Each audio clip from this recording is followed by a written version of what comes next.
नोकरी म्हणजे 2 बार पंच, 1 बार लंच, लाईफ है टंच. काय याला नोकरी म्हणतात. जितना तनखा उतना काम, रघुपती राघव राजा राम, याला नोकरी म्हणतात. नोकरीने तुमचं पोट भरतं, तुमच्या फॅमिलीचंही भरत. पण तुम्ही फार मोठे मोठे स्वप्न तुम्ही पूर्ण करूच शकत नाही. तर भांडवलाशिवाय व्यवसाय करता येऊ शकतो? करता येऊ शकतो ना. माझ्याकडे कुठं भांडवल होतं? मी भांडवल म्हणजे सुरुवातच तिथून करावी. मी आताही याच्या अगोदर जे सांगितलं ना, 4 व्यवसायाचे प्रकार सांगितले ते, सेवा उद्योगातून सुरुवात करावी. सुरुवातीला तिथं कोणता कारखाना टाकला तुम्ही? उद्योग म्हणजे कारखाना, उद्योग म्हणजे इंडस्ट्री असं नाहीये. व्यावसायिकता, प्रोफेशनल म्हणजे who achieve only positive and positive result day by day. कालच्यापेक्षा आज, आजच्यापेक्षा उद्या तुम्ही प्रगतीकडे जाणं, हा एक व्यवसाय उद्योगच येतं सगळं तिथं. शेतकरी किंवा गरीब माणसं जे असतात ना, ते शरीराच्या मानेच्या खालच्या भागाचा 80% जे उपयोग करतात ते मिडल क्लास किंवा गरीब असतात, आणि मानेच्या वरच्या भागाचा जे उपयोग करतात ना 80% ते श्रीमंत असतात, यशस्वी असतात. आजच्या तरुणांना जर म्हटलं ना की तुम्ही उद्योग करा, अमकं करा, तमकं करा, त्यानंतर सर आहेत का आमच्याकडे पैसे, आहे का चांगली जागा, आहे का चांगला चालणारा स्कोप असलेला धंदा, आपल्याला यश का मिळत नाही? याचं कारण असं आहे की आमची जी शिक्षण पद्धती ना, त्याच्यामध्ये आम्हाला लहानपणापासून गणितात, अल्जिब्रा, बीजगणितात अनेक कोण शिकवले, काटकोन, त्रिकोण, चौकोन, षटकोन, पंचकोन. पण जीवनात यशस्वीतेसाठी लागतो तो दृष्टिकोन हा कोणाला शिकवत नाही. प्रायव्हेट मध्ये सिक्युरिटी नसती, प्रायव्हेट जॉब मध्ये तिथं. आणि मग म्हणून त्यांनी स्वतःच्या पायावर उभा राहावं, स्वतःचं साम्राज्य उभं करावं, आणि करू शकता. If you believe then you can. तुमच्यावर विश्वास पाहिजे. आपल्याला या छत्रपती शिवाजी महाराज मला असे दिसतात. शिवाजी म्हणजे सी म्हणजे शिका, वा म्हणजे वाचा, आणि जी म्हणजे यशासंबंधी तुमची नेमकी व्याख्या काय आहे? पहिली म्हणजे कौटुंबिक यशस्वीता, व्यावसायिक यशस्वीता, सामाजिक यशस्वीता आणि शारीरिक यशस्वीता. म्हणजे शेती परवडत नाही, नोकरी मिळत नाही सरकारी, आणि धंदा करता येत नाही, बरं का, अशी परिस्थिती. करता येत नाही असं नाही, तुमची मानसिकता नाही. तुमची जर मानसिकता केली ना, उद्योग व्यवसाय का करायचा सांगू तुम्हाला. एकही साधे सब सदे म्हणजे काय? सचिन तेंडुलकरची बॅट चालली, पीटी उषा, उसेन बोल्टचे म्हणजे पाय चालले, लता मंगेशकरचा कंठ चालला, माधुरी दीक्षित, अमिताभ बच्चन यांची अदाकारी कलाकारी चालली, टाटा, बिर्ला, अदानी, अंबानी यांची उद्योजकता चालली, आपले पवार साहेब किंवा नरेंद्र मोदी साहेब त्यांचं समाजकारण किंवा राजकारण चाललं. मारवाडी आणि गुजराती श्रीमंत का असतात? आज देशात फक्त 6% कम्युनिटी मारवाडी, गुजराती, सिंधी आहे, पण अरबपती मात्र 60%. त्यांचं म्हणजे असं म्हणतात, जहां नाही जाती रेलगाडी वहां जाता है मारवाडी, मंजिल को तू मत भूल, कदम मिलाकर चल, सफलता तेरे चरण चूमेगी, आज नाही तो कल, आज नाही तो कल. तरुण उद्योजकांना त्यांचा स्टार्टअप करण्यासंदर्भात तुम्ही काय सल्ला द्या? सर्व तरुणांना म्हणजे असं नम्र निवेदन करतो, विनंती करतो,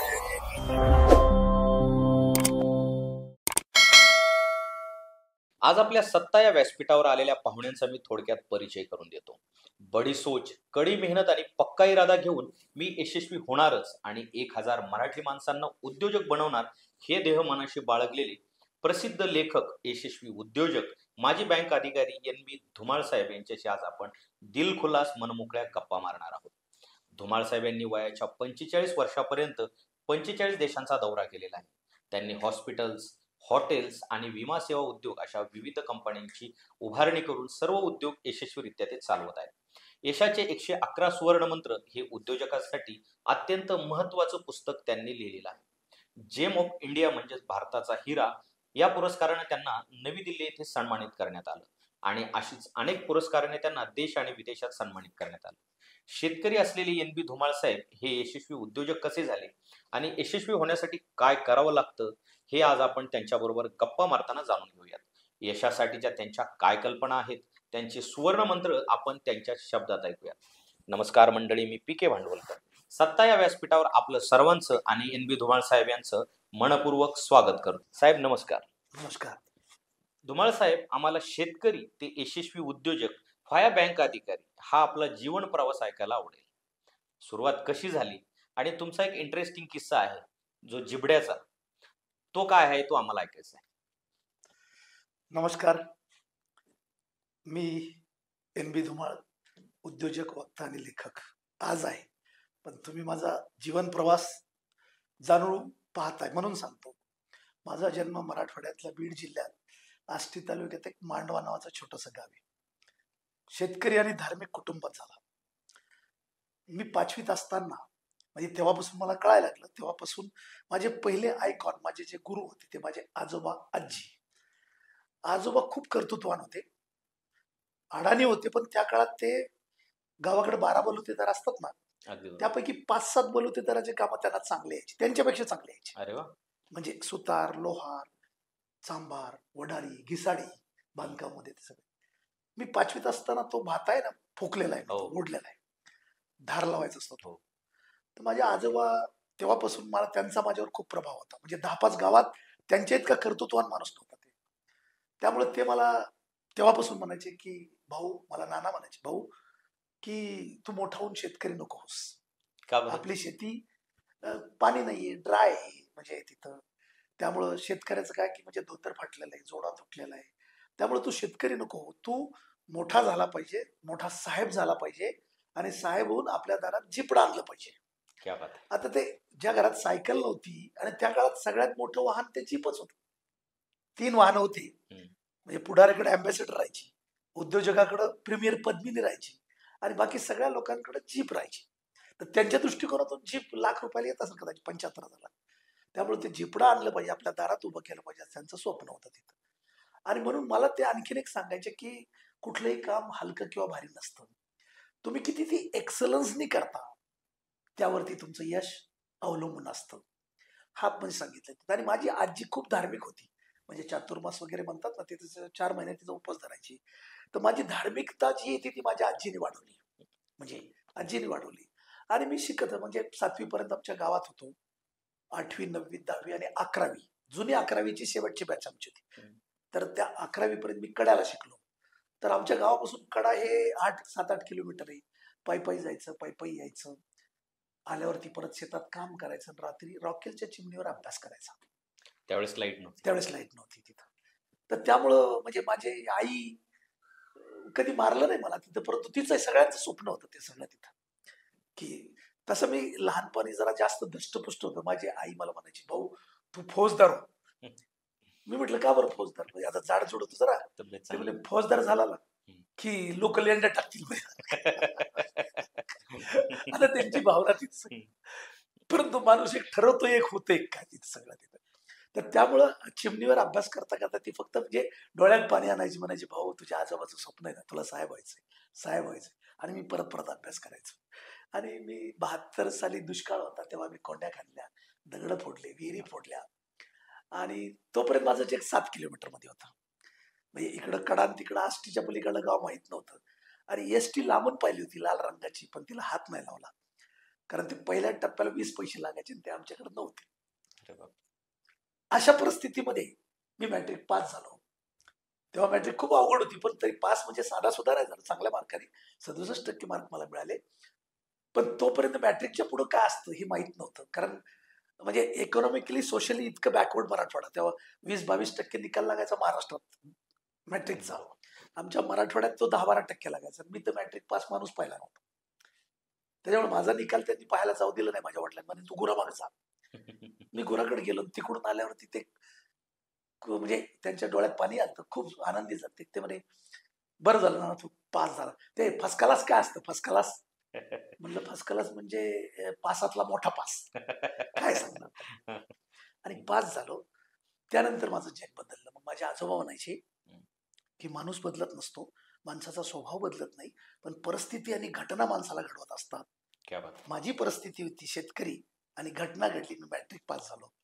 आणि मग तिथून मग मी शिक्षणासाठी पुढे मी औरंगाबादला गेलो. मी तिथं माझं BSc MSc केलं. LLB MSc माझ्या आवडीचा विषय मॅथमॅटिक्स असताना की आमचे एक मामा होते. ते आमच्या कडा कारखान्यावर चुलत मामा डायरेक्टर होते. आणि ते लहानपणापासून मला म्हणायचे जावई, कारण आमच्याकडे मामाचीच मुलगी करतात ना. बरोबर. तर त्यामुळे ते म्हणायचे जावई तुम्ही गणित नका घेऊ, केमिस्ट्री घ्या. म्हटलं का? म्हणजे केमिस्ट्री झाल्यावर तुम्हाला आपल्या कारखान्यावर केमिस्ट्री म्हणून चिटकून देऊ. बरोबर. म्हटलं ठीक आहे, मला सेकंड इयर पासून मग ऑप्शन स्पेशल सब्जेक्ट घ्यावा लागतो. म्हणजे आवडता मॅथमॅटिक्स असताना मी केमिस्ट्री घेतलं, मी बीएससी झालो. बीएससी झालं म्हटलं मामा मी आता बीएससी झाले, द्या नोकरी. ते म्हटले आता काय आहे, सध्या जी पार्टी आहे ना ती जरा विरोधी पार्टीची, पुढच्या 5 वर्षानंतर आपली पार्टी आली की तुमची नोकरी पक्की. मग आता करायचं काय, मग मी एमएससी करायला लागलो. मग एमएससी केलं, एमएससी केली तरी त्यांची काय पार्टी बदलली नाही. मग म्हटलं आता करायचं काय, तर मग मी LLB करायला लागलो. म्हटलं आता काय करायचं, म्हणजे तेव्हा मला नोकरी मिळत होती पण प्रायव्हेटमध्ये बजाज API अशा कंपन्या होत्या क्वालिटी कंट्रोल ऑफिसर म्हणून. पण माझे आजोबा काय म्हटले, साहेब झाला पाहिजे, साहेब. साहेब म्हणजे सरकारी नोकर. म्हणजे तुमचे आजोबा चालतं बोलतं एक ज्ञानपीठ आणि विद्यापीठ होतं विद्यापीठ तुमच्यासाठी. विद्यापीठ होतं ते. आणि म्हणून तेव्हा तेव्हा एम्प्लॉयमेंट एक्सचेंज होतं. तिथं ते नाव नोंदवलं की ते कॉल पाठवायचे, कॉल नोकरीसाठी. पाठवायचे. मी सेकंड लॉला असताना मला पहिला कॉल आला आणि तो कॉल होता म्हणजे DFO डिस्ट्रिक्ट फॉरेस्ट ऑफिसरची. त्याची परीक्षा द्यायला औरंगाबादहून पुण्याला गेलो. मी रिटर्न टेस्ट पास झालो.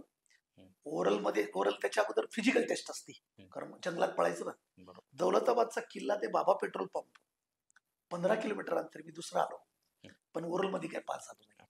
आणि मग नंतर काही दिवसानंतर परत एक कॉल आला, तो होता स्टेट बँक ऑफ इंडियामध्ये, म्हणजे रोकड अधिकारी त्या पदावरची परीक्षा द्यायची. त्याच्यात मी परत पुण्याला गेलो, ती परीक्षा दिली, त्याच्यात मी पास झालो आणि 79 साली मी स्टेट बँकेत नोकरीला लागलो. क्या बात. नोकरीला लागल्यानंतर मग माझं जीवन बदललं खरं. तोपर्यंत माझे वडील 30-40 रुपये द्यायचे. ती परिस्थिती खूप होती, म्हणजे पत्र्याची पेटी, जर्मलचे भांडे, स्टोव, म्हणजे 40 रुपये द्यायचे. आणि मला नोकरी लागल्यावर मला जवळजवळ 800-900 रुपये पगार मिळाला पहिला. 40 रुपयावर 900. खूप मोठं. पण त्याच्यापेक्षा माझ्या जीवनात बदल असा झाला की तोपर्यंत माझं जग जरा वेगळं होतं. बँकेत गेल्यानंतर मग कॉर्पोरेट जीवन सुरू झालं. तिथं मोठमोठे लोक काही हजार काही कोटी रुपयाचं कर्ज घेतात, मोठे उद्योजक होतात. पण मला घडवलं ना ते. मला असं वाटतं की मी 16 वर्षापर्यंत तिथं होतो, असं गावाकडे होतो तिथं. तोपर्यंत मी फक्त वाचन, मला म्हणजे साधा न्यूजपेपर पाहिला नव्हता कसा असतो तो, पण उपलब्ध पोथ्या वाचल्या होत्या. म्हणजे माझी आजी होती ना, तर ते शिवलीला अमृत, शनी महात्मा, गुरु रे एकादशी महात्मा, गावाकडे रामायण रामायण चालायचे त्यावेळेस तेवढं. पण मी कॉलेजला गेल्यावरती, ते SP सायन्स कॉलेजला गेल्यावरती तिथं काय झालं की लायब्ररी मिळाली तिथं. आणि मला पहिलं पुस्तक वाचायला मिळालं ते अरुण शेवतेकरांचं होतं, ते हाती ज्यांच्या शून्य होतं. आणि त्याच्यामध्ये अशा मोठमोठ्या धीरूभाई अंबानी पासून खूप मोठमोठ्या लोकांच्या सक्सेस स्टोरी होत्या. झिरोतून हिरो कसे झाले ते. मी म्हटलं आपण एक झिरो आहे आणि मला हिरो व्हायचं. ती पहिली तिथून प्रेरणा मिळाली. नंतर अनेक पुस्तक वाचले मी. साधारणतः म्हणजे कॉलेजला गेल्यानंतर पुढचे जवळजवळ 10 वर्षात मी 100 पेक्षा जास्त नॅशनल आणि इंटरनॅशनल हिरोज जे झिरो होते त्यांच्या सक्सेस स्टोरीज वाचल्या.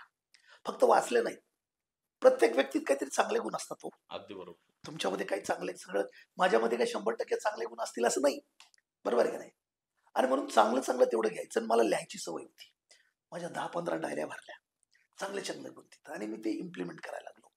आणि त्यामुळं मग मला काय झालं की माझी व्हिजन म्हणतात, व्हिजन मिशन बदललं ते सगळं. बँकेची नोकरी चांगली होती आणि आमच्याकडे कसं आहे की बँकेची नोकरी लागली की छोकरी मिळते. मलाही एक मोठ्या घरची छोकरी मिळाली, लग्न झालं बरं का, आणि संसार चांगला चालला होता. पण मी माझे जे तेव्हा माझ्या सानिध्यात जे लोक यायला लागले ते मारवाडी, गुजराती, सिंधी प्रोफेशनल, आणि त्यांच्याकडूनही मला खूप शिकायला मिळालं. आणि म्हणून मग मला असं वाटलं की यार साला म्हणजे किंवा पुढे मी सांगणारच आहे ती, म्हणजे ते बरं का, म्हणजे व्यवसायाची ठिणगी तुमची पहिल्यांदा तिथं पडली, व्यवसायाची ठिणगी पडली तिथं. बँकेतली नोकरी तर चांगलीच होती ना. स्टेट बँक म्हणजे RBI पेक्षा जास्त पगार, फॅसिलिटी सगळ्या चांगल्या होत्या. मला एक प्रश्न विचारायचा की एवढी मोठी मानसन्मानाची लठ्ठ पगाराची नोकरी सोडली आणि तरी तुम्हाला घरातून विरोध नाही झाला? नाही, विरोध तर तसं घरातला नाही, बाहेरचाही झाला. घरातला म्हणजे मी कुणाला सांगितलंच नाही. पहिली गोष्ट अशी, तो नोकरी सोडण्याचा किस्सा सांगतो तुम्हाला. त्याच्या अगोदर मी पार्ट टाइम बिझनेस करायला लागलो होतो, विमा एजंट झालतो, कारण मोठं व्हायचं म्हणून तिथं. आणि म्हणून तुम्ही म्हणते की बाबा विरोध, तर मिसेस सोडून मी कुणालाच सांगितलं नाही. आमच्या सासऱ्यांना सांगितलं नाही, मिसेसला सांगितलं फक्त की म्हटलं चिंता करू नको. म्हणजे मला 2 मुलं होते तेव्हा. म्हटलं मी तुम्हाला उपाशी मरू देणार नाही, माझे तेवढे गट्स येते, हिंमत येते सगळं. तिला कॉन्फिडन्स मध्ये घेतलं. आणि नोकरी सोडायची. 92 ला मी नोकरी 13 वर्ष नोकरी केली मी. तर नोकरीचा राजीनामा म्हणजे 1 मंथ नोटीस द्यावी लागते. तर मी नोटीस द्यायला गेलो. आमचे एक देशपांडे नावाचे चीफ मॅनेजर होते ते. त्यांना म्हटलं मी आय कमिंग सर. ते म्हणे आल्यानंतर आत गेल्यावरती त्यांना एक अर्ज दिला, तो आपला राजीनाम्याचा अर्ज होता. त्याने तो वाचला आणि वाचल्यावरती माझ्याकडे त्यांनी खालीवर बघितलं. मला म्हणे तुझी तब्येत वगैरे ठीक आहे का? त्यांना शॉक बसला. शॉक बसला बरं का.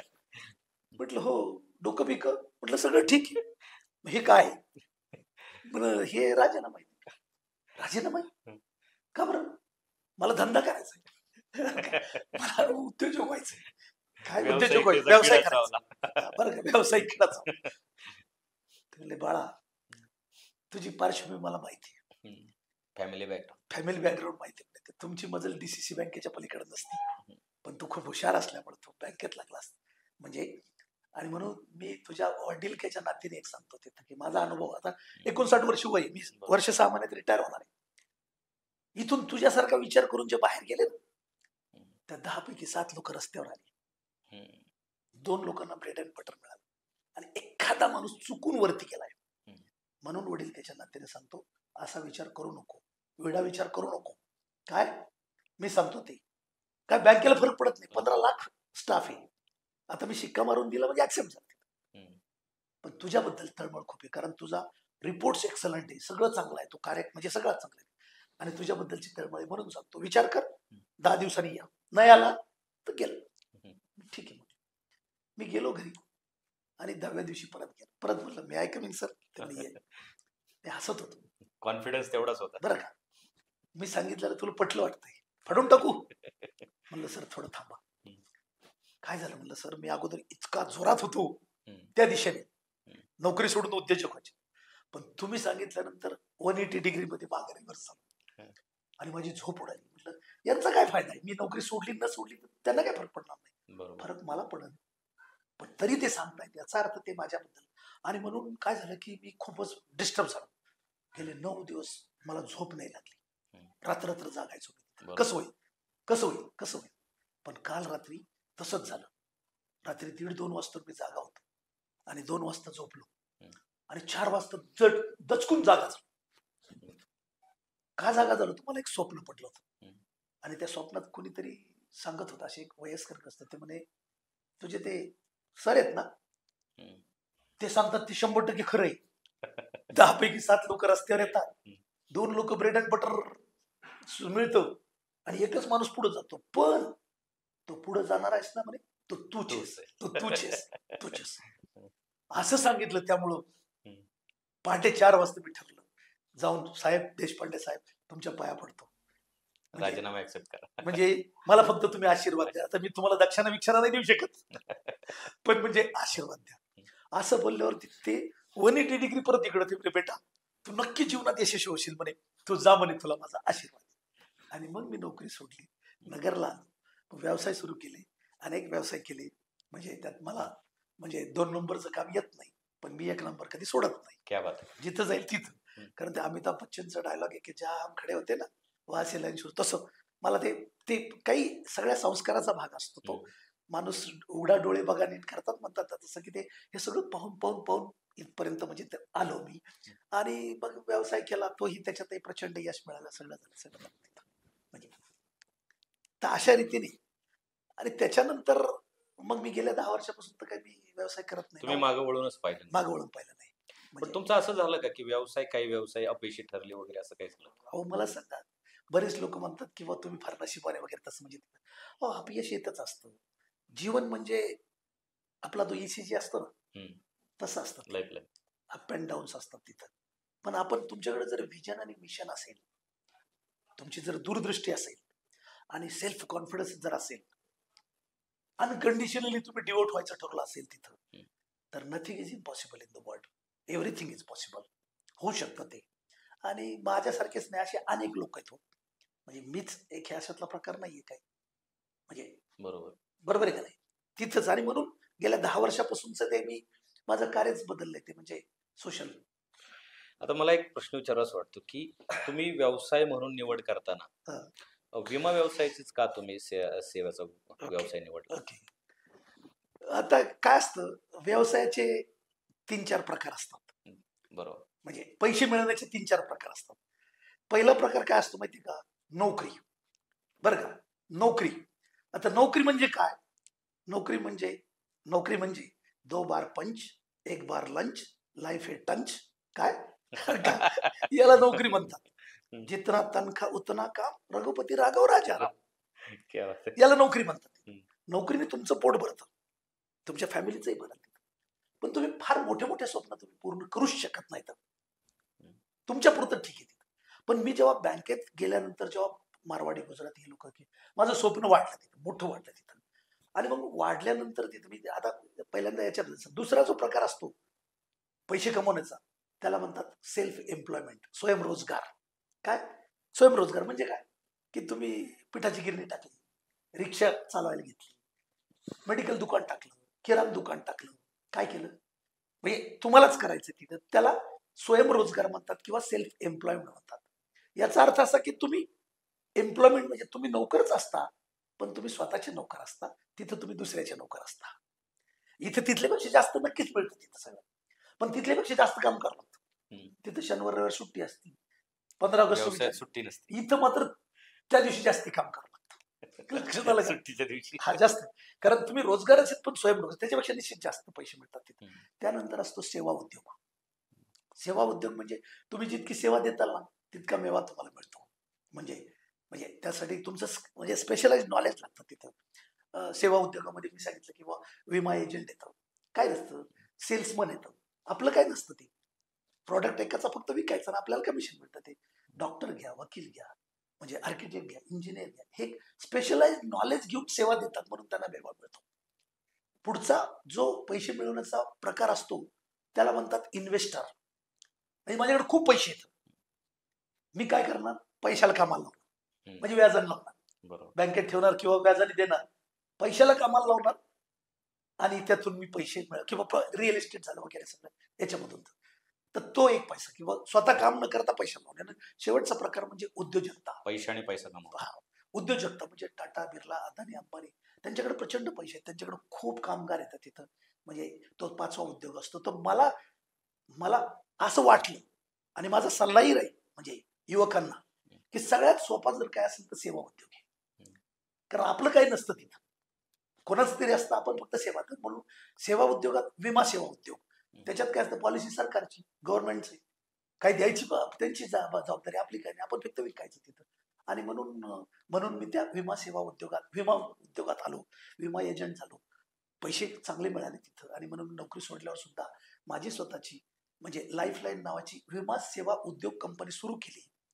मी म्हटलं ना मी तिथं की 2 नंबरचं काम येत नाही, 1 नंबर सोडत नाही. साधारणतः 2095-97 पासून ते 2014, 20 वर्षात म्हणजे महाराष्ट्र, आंध्र, कर्नाटक, गुजरात, मध्य प्रदेश, गोवा, 5 राज्य. काय? 5 राज्य, मल्टी स्टेट. बरं का? हा, या राज्यामध्ये तिथं जवळजवळ म्हणजे मला असं वाटतं की म्हणजे लाखो लोकांना तो टर्म इन्शुरन्स दिलाय, नॉन रिफंडेबल, पैसे नाही परत तिथं. आणि ते पैसे परत नव्हते तिथे. 60 रुपयात 1 लाखाचा विमा होता तो. किती पैसे वाटले तुम्ही याच्या माध्यमातून? याच्यामधनं लाईफ केअर कार्ड होतं माझं, ते कार्ड विकून विमा तर फुकट देत होतो मी त्यांना तिथं. लक्षात आलं का? आणि त्यामधून जवळजवळ मला असं वाटतं की ज्या घटना घडल्या असतील, म्हणजे मला यश मिळण्याचं अनेक कारणापैकी हे कारण आहे की कुणाचा तरी दुवा म्हणतो ना मी तिथं, गावागावामध्ये जाऊन मी जे सरकारतर्फे क्लेम दिले, त्यातले 70% क्लेम हे गावाकडलेला शेतकरी, शेतमजूर, महिला यांना दिले गेले तिथं. आणि तेव्हा ऑनलाईन बँकिंग नव्हती, त्या आम्ही त्यांचा चेक घ्यायचो, पण चेक देऊन मारुतीच्या पारावर भरून द्यायचो. तेव्हा त्या माता भगिनी जेव्हा त्या ढसढस रडायच्या, कारण 60 रुपये भरलेले कुणी सांगत नाही. आता नरेंद्र मोदी साहेब 12 रुपयात, 20 रुपयात 2 लाख रुपये देतात. 20 रुपयात चहा तर येतो का? मग तुम्ही 20 रुपये भरले तर घरी थोडी सांगता, ए मी मेलो तर तुला 2 लाख रुपये मिळतील, मी 20 रुपये भरले. तसं ते कोणी सांगत नव्हते. पण जेव्हा चेक द्यायचो तेव्हा त्या माता भगिनी ढसाढसा रडायच्या, म्हणायच्या, साहेब, त्यांना वाटायचं माझेच पैसे, तुम्ही आमचे पाहुणे का रावडे, गावचे का शिवचे, आणि तुम्ही लाख रुपये देताय. आजपासून 25, 30, 35 वर्षापूर्वी 1 लाख म्हणजे आजचे जवळजवळ मला असं वाटतं 10 लाखापेक्षा 15-20 लाख रुपये किंमत असेल. बरोबर. आणि त्यांच्या घरातले कुणी नसताना, करता माणूस गेलेला असताना मिळत होता, तेव्हा त्या पाया पडायच्या रडायच्या. तेव्हा मला असं वाटायचं की म्हणजे की त्यांचा जो दुवा आहे ना, आशीर्वाद आहे ना, तो मला जास्त मिळाला. आणि म्हणून कदाचित यश मिळालं असं मला वाटतं. आणि हॉटेल्स आणि हॉस्पिटलची सुरुवात कशी झाली मग? तुम्ही ह्या उद्योगात कशी अच्छा, शिफ्ट तर झाले? माझी कंपनी चालू होती तेव्हा माझा मोठा मुलगा डॉक्टर संदीप, तो डॉक्टर झाल्यावरती तो माझ्याच कंपनीत डायरेक्टर होता. आणि मग तो माझ्याबरोबर फिरायचा, मार्केटिंग करायचा, ऍडमिनिस्ट्रेशन करायचा. पण 2014ला काय झालं की ते म्हणजे तो डॉक्टर झाला, त्याचं लग्न झालं. तेव्हा तो डॉक्टर होता म्हणून त्याची मिसेस डॉक्टरची, आणि म्हणून आम्ही लाईफलाईन सुपर स्पेशालिटी हॉस्पिटल त्यांनी सुरू केलं तिथं. माझा दुसरा मुलगा जो आहे महेश, तो डबल MBA झाला. आणि डबल MBA झाला तो HDFC बँकेत नोकरीला होता, मॅनेजर होता. 2015ला तो नोकरी असल्याचं लग्न झालं. नगरचे गाडेसर, शशिकांत गाडेसर माहिती आहे का तुम्हाला? ऐकलं असेल. माहिती आहे, नाव ऐकून आहे, राजकारणात असतात. शिवसेनेचे जिल्हाध्यक्ष, त्यांची पुतणी माझी सून आहे. आणि त्यांच्या नगरला 2-3 मोठे हॉटेल आहेत, म्हणजे यश पॅलेस, यश ग्रँड. आणि माझा मुलगा त्यांचे हॉटेल, त्यांची मुलं चालवतात. ते आमच्या याच्यापेक्षा छोटे आहेत. त्यामुळं मेहने आपल्याकडं दाजी म्हणतात ना, तिथं बसल्यावरती एकदा ते सहज विषय निघाला. म्हणे दाजी तुम्ही काय नोकरी करता? तुमच्या पप्पांनी सरकारी सोडली, स्टेट बँक, तुमची तर खाजगी. ते म्हणे मग काय करू? ते म्हणे त्यांनी प्लॉट घेऊन ठेवला होता मी तारकपूरला, मोठा तुमचा, तिथं हॉटेल टाका, आम्ही येत ना तुम्हाला मदत करायला. आणि मग तो आला. बिझनेस करणं इतकं सोपं काम नसतं, परंतु तरीही म्हणजे तो एका दिवशी माझ्याकडे सकाळी आला, मला म्हटलं की मला असं वाटतं की आता नोकरी बाद झाली, आता आपण काय करावं, तर बिझनेस करावं. म्हणलं काय बिझनेस करणार? म्हणे हॉटेल टाकणार. म्हटलं वा, चांगली गोष्ट आहे. म्हटलं तुला माहिती की बा मला 2 नंबरचं काम येत नाही, 1 नंबर सोडत नाही. मग हॉटेल बजेट किती? ते म्हणे 4-5 कोटीचं बजेट असेल त्याचं, 4-5 कोटीचं तिथं. म्हटलं चांगली गोष्ट. बरं म्हटलं तुला काय काय येतं त्यातलं हॉटेलमधलं? त्याला मला काही येत नाही. मग मी शिकून घेईन. आणि म्हटलं शिकता शिकता जर हुकला तर म्हटलं हे तू एक काम कर, नगरमध्ये जा आणि तुला 100 रुपये, माझं नाव न सांगता तुला 100 रुपये कोणी देत का बघ, विचारून. ते म्हणजे कसं काय देतील? तुमच्याच नावावर देतील. मग म्हटलं या वयामध्ये आम्ही टेन्शनने मरायचं का? कर्ज आमच्या डोक्यावर राहील, तिथं झोप येणार नाही, अजिबात जमणार नाही. काय अजिबात जमणार नाही. मग काय करू? पुण्याला जा, तू शिकून घे अगोदर, काय कर, आणि जेव्हा तुला वाटेल की बाबा मला सगळं येतंय तिथं, तर तेव्हा मला सांग, मग आपण टाकू. तसं तो पुण्याला गेला, तो शिकून घेतला. आणि मग नंतर आल्यावर मग त्याने प्लॅन सांगितल्यानंतर म्हटलं बस आता 2-4 नाही, 8-10 कोटी लागले तर हरकत नाही, पण आपल्याला नंबर 1च करायचं. आणि मग तुम्ही पाहिलं की बार्बेक्यू, त्याच्यानंतर सुवर्णम प्राईड, सुवर्णम रेसिडेन्सी, सुवर्णम बोल, भरपूर हॉटेल्स तुम्ही म्हणजे ते तर केले, पण हॉटेल मधलं मी नंबर 1. काय म्हणजे आम्ही ऐकलं होतं की तुम्ही चायनाहून मटेरियल. हो 3 कंटेनर म्हणजे चायनावर भरून आणतो, तिथून भरून आणले होते. कारण तिकडे कसं डिस्काउंट मिळतो चांगला, आमचं सगळं तिथं. आणि म्हणून याला अनुभव यायचा होता तिथं सगळं. म्हणलं चल, मी पण चायनाला 15 दिवस आम्ही होतो फिरायला, म्हणजे ते पाहून घेऊन सगळं आलं तिथं. त्यामुळं तो अनुभव त्याला येणं गरजेचं होतं. तो आला आणि मग तो चालत हॉटेल, काय प्रॉब्लेम मग आता इथून पुढं हॉस्पिटल लाईन मध्ये कसे शिफ्ट झाले, म्हणजे वैद्यकीय? नाही, हॉस्पिटल त्याच्या अगोदरच हॉस्पिटलमध्ये हा. म्हणजे त्याच्या अगोदर आमचा मोठा मुलगा आणि मोठी सून दोघेही डॉक्टर म्हणल्यानंतर त्यांचं करिअर तिथं करायचं होतं त्यांना तिथं. आणि म्हणून मग मी तिथं काय, आता तोपर्यंत एकही साधे साधे, त्यामुळे पैसे माझ्याकडे आलते म्हणून ते हॉस्पिटल घेऊन त्यांना चालवायला करून दिलं. ते दोघे डॉक्टर होते ना, दोघे डॉक्टर ते करतायत ते सगळं तिथं. म्हणजे ते बाकीचे व्यवसाय जे येतं ते मग असं साईड बाय साईड कन्स्ट्रक्शन म्हणा, किंवा तिथं LPG बाकीचं जे हळूहळू आपोआप सुचतो. म्हणजे एकदा पैसे मिळाले, पैसे आले की सगळं अक्कल ती मिळती तुमच्याकडे, डोकं चालायला लागतं. डोकं चालायला, पैशामुळे डोकं बंद पडतं. करेक्ट. म्हणून असं असतं. प्रत्येक जणाला उद्योग व्यवसाय करायचा आहे, पण भांडवलाचा बाऊ केला जातो. तर भांडवलाशिवाय व्यवसाय करता येऊ शकतो? करता येऊ शकतो ना. माझ्याकडे कुठं भांडवल होतं? मी भांडवल म्हणजे सुरुवातच तिथून करावी. मी आताही याच्या अगोदर जे सांगितलं ना, 4 व्यवसायाचे प्रकार सांगितले ना, ते सेवा उद्योगातून सुरुवात करावी. सुरुवातीला तिथं स्मॉल स्केल मध्ये सुरुवात करावी, हळूहळू मोठं व्हावं. आपल्याकडे दुर्दैवाने काय होतं की समजा बरं म्हटलं ना, कोणीतरी व्यवसाय करतोय तिथं, मग कोणता कारखाना टाकला तुम्ही? उद्योग म्हणजे कारखाना, उद्योग म्हणजे इंडस्ट्री असं नाहीये. व्यावसायिकता, प्रोफेशनल म्हणजे who achieve only positive result day by day. कालच्यापेक्षा आज, आजच्यापेक्षा उद्या तुम्ही प्रगतीकडे जाणं, हा एक व्यवसाय, उद्योगच येतं सगळं तिथं. आणि उद्योग व्यवसायाकडे का जावं? कारण जुन्या काळी म्हणजे आपल्याकडे उत्तम शेती, मध्यम व्यापार आणि कनिष्ठ चाकरी होती.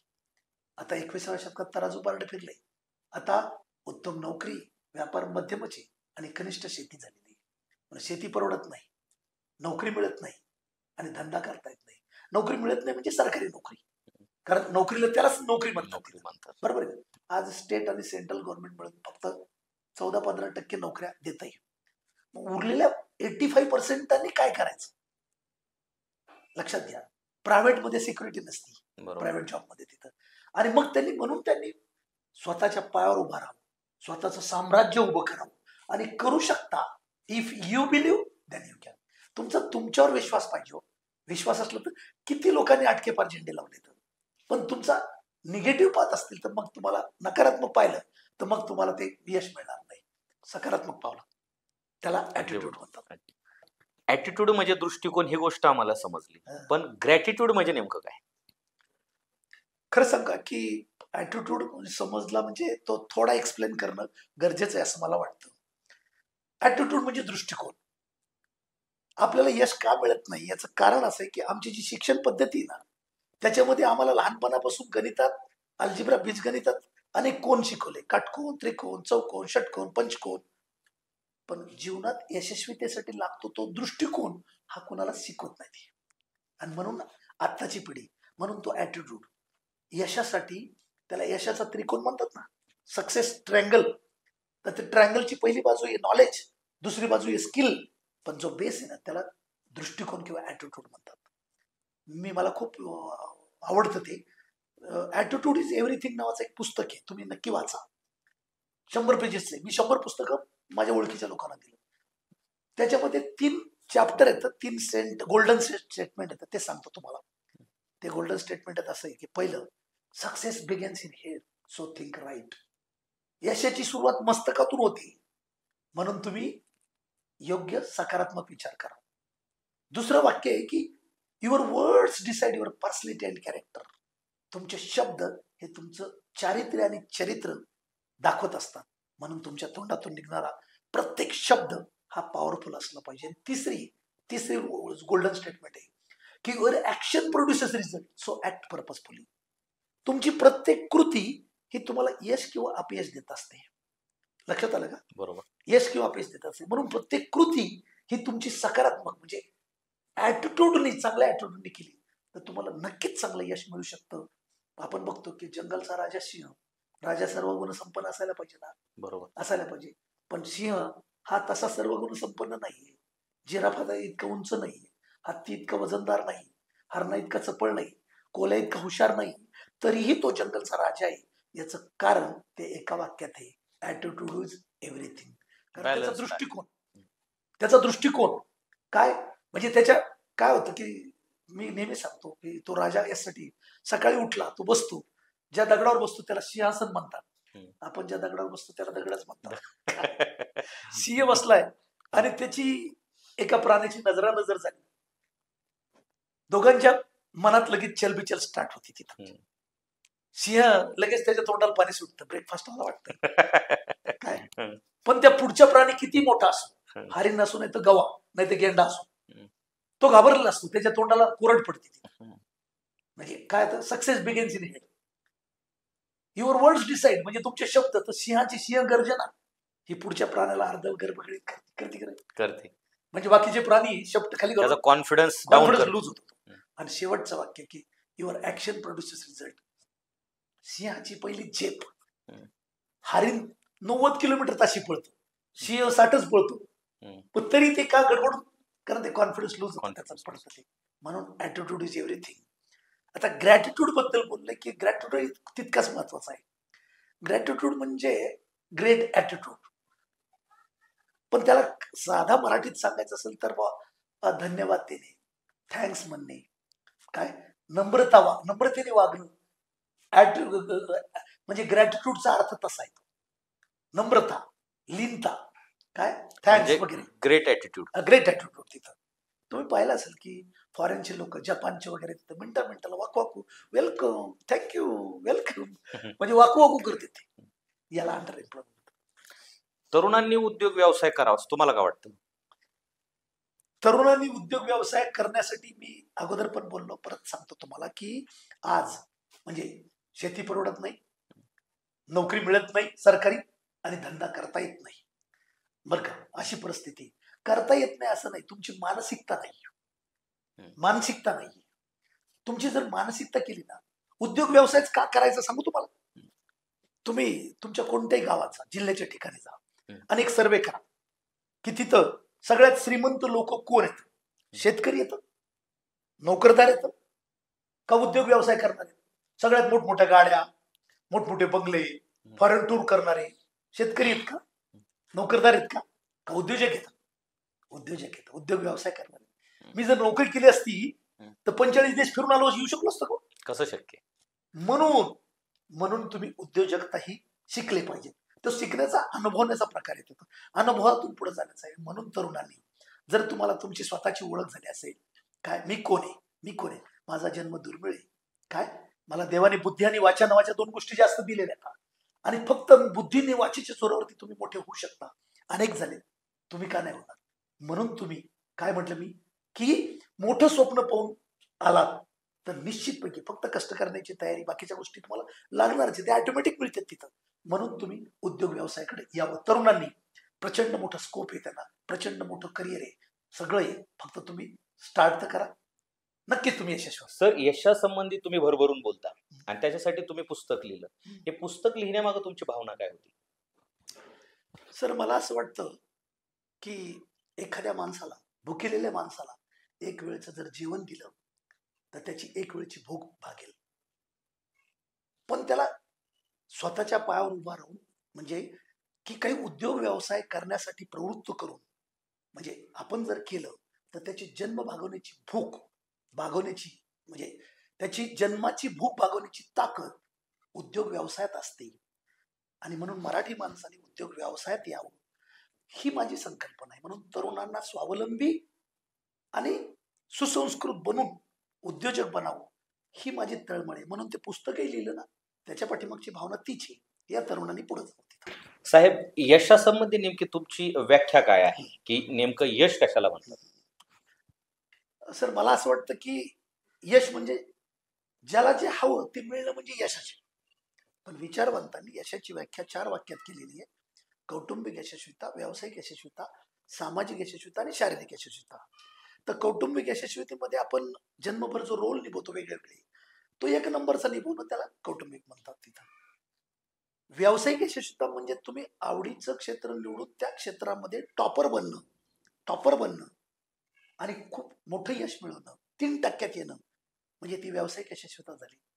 सामाजिक यशस्वीता म्हणजे कुठलंही 2 नंबर 3 नंबरचं काम न करता नीती नियम आणि सिद्धांताने काम करून मोठं होणं, त्याला सामाजिक यशस्वीता म्हणतात.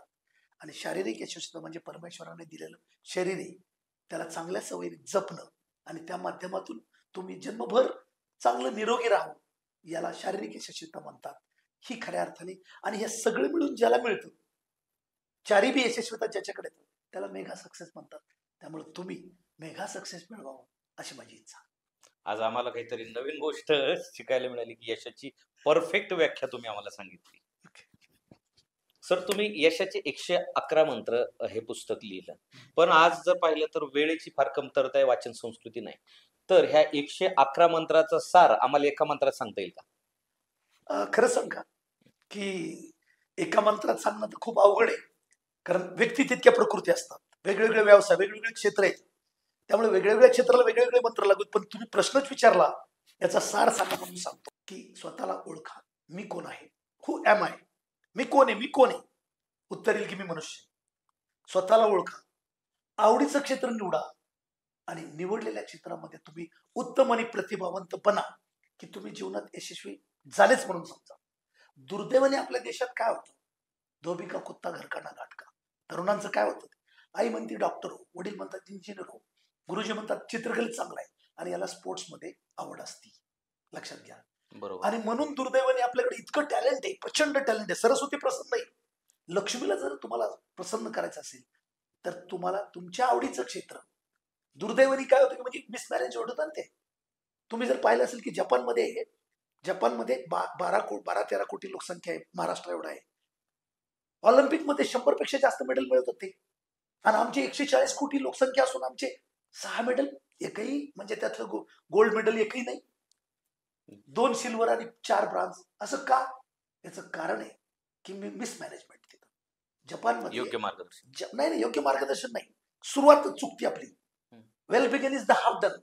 चांगली सुरुवात म्हणजे अर्ध यश असतं. जपानमध्ये 3 ते 7 वर्षापर्यंत त्या मुलांचं टेक्निकली संशोधन केलं जातं, याची आवड कुठे आहे आणि त्याला त्याच क्षेत्रात पाठवलं जातं. पण आपल्याकडे असं होतं. म्हणून आपल्याकडे प्रचंड टॅलेंट आहे. म्हणून आवडीचं क्षेत्र, मी काय म्हटलं, एक तर आवडीचं क्षेत्र निवडा किंवा मिळालेल्या क्षेत्रात आवड निर्माण करा. दुसरं काय करणार? आवड निर्माण करा आणि त्यामध्ये तुम्ही टेक्निकली सगळ्या बाबतीत टॉपर बना. तुम्ही यशस्वी झाले म्हणून समजा. हा एक मंत्र आहे. क्या बात आहे. अख्खं पुस्तक तुम्ही एका मंत्रात सांगितलं. व्यवसायातील यशासाठी ब्रँडिंग किती महत्वाची? खूपच महत्वाचं आहे ना. आजच्या काळात जास्त महत्वाचं आहे. 19व्या शतकात 20व्या शतकात इतकं महत्वाचं नव्हतं, पण 21व्या शतकात या सोशल मीडिया या सगळ्यामुळे काय झालं, ब्रँडिंग फार महत्वाचं झालेलं आहे. म्हणजे त्याचं एक उदाहरण तुम्हाला सांगू शकतो की आपले पद्मविभूषण रतन टाटाजी, त्यांनी नॅनो कार आणली. का कार आणली? मुंबईतून चालले होते, पाऊस येत होता, एक मध्यमवर्गीय कुटुंब मोटरसायकलवर चाललं होतं, मध्ये 2 मुलं होते, पावसाने भिजत होते, ती माऊली पदराने झाकत होती. टाटांनी पाहिलं की त्यांना खूप वाईट वाटलं. ते गेले, इंजिनियरला बोलवलं, काही करा पण आपल्याला जगातली सगळ्यात स्वस्त कार काढायची, भिजले नाही पाहिजे, स्वस्त कार, स्वस्त आणि मस्त कार काढायची. आणि कामाला लागले आणि नॅनो कार आली. नॅनो कार खरंच 2008 साली जगातली सगळ्यात स्वस्त आणि मस्त कार होती. पण एकच चूक झाली. आता टाटांकडनं कधीच चुका झाल्या, पण ही चूक कशी त्यांनी पण मान्य केली. काय चूक झाली? त्यांनी त्याचं ब्रँडिंग करता वेळेस असं सांगितलं, गरीबाची कार नॅनो कार, गरीबाची कार नॅनो कार. सुरू झालं. काय झालं की मी नॅनो कार आणली आणि आमचे शेजारी पिके ते म्हणले, धुमाळ साहेब तुम्ही नॅनो कार आणली, तुम्ही तर श्रीमंत असून तुम्ही गरीबाची कार आणली. मला वाटलं माझं काहीतरी चुकलंय. एक तर आपण कार घेणारा एक थोडा श्रीमंत असतो आणि नसला तर तो दाखवतो मी श्रीमंत खूप आहे. आणि मी सगळे पैसे देऊन कार आणून हे मला गरीबाची कार म्हणतात. मला दुसऱ्या यांनी विचारलं की कार घेऊ, मी म्हणलं तिला काय प्रतिष्ठा. 2008 साली सुरू केलेली जगातली सगळ्यात स्वस्त आणि मस्त कार, काय ब्रँडिंग चुकलं. त्याच्याऐवजी ते जर म्हटले असते ना की जगातली स्वस्त आणि मस्त कार, गरीबाची कार नाही, प्रत्येकाला अफोर्डेबल कार, काय म्हटले असते ते, प्रत्येक माणूस विकत घेऊ. रिक्षापेक्षा ती स्वस्त आहे. रिक्षात कशाला भिजत जातील, त्याच्यापेक्षा घरोघरी नॅनो कार झाले असते का नाही. पण त्यांना बंद करावं लागेल. आमच्या नगरला एक मराठा सायकल मार्ट म्हणून आहे बरं का, मार्ट म्हणून येते. त्याचे मालक शिंदे माणूस आहे.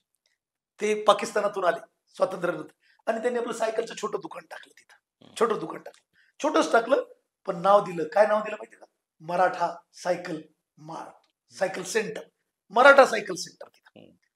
आज त्या मराठा सायकल सेंटरच्या नगरमध्ये, नगर जिल्ह्यात त्यांच्या इतक्या ब्रँचेस आहेत आणि त्यातला 90% धंदा ते करतात तिथं.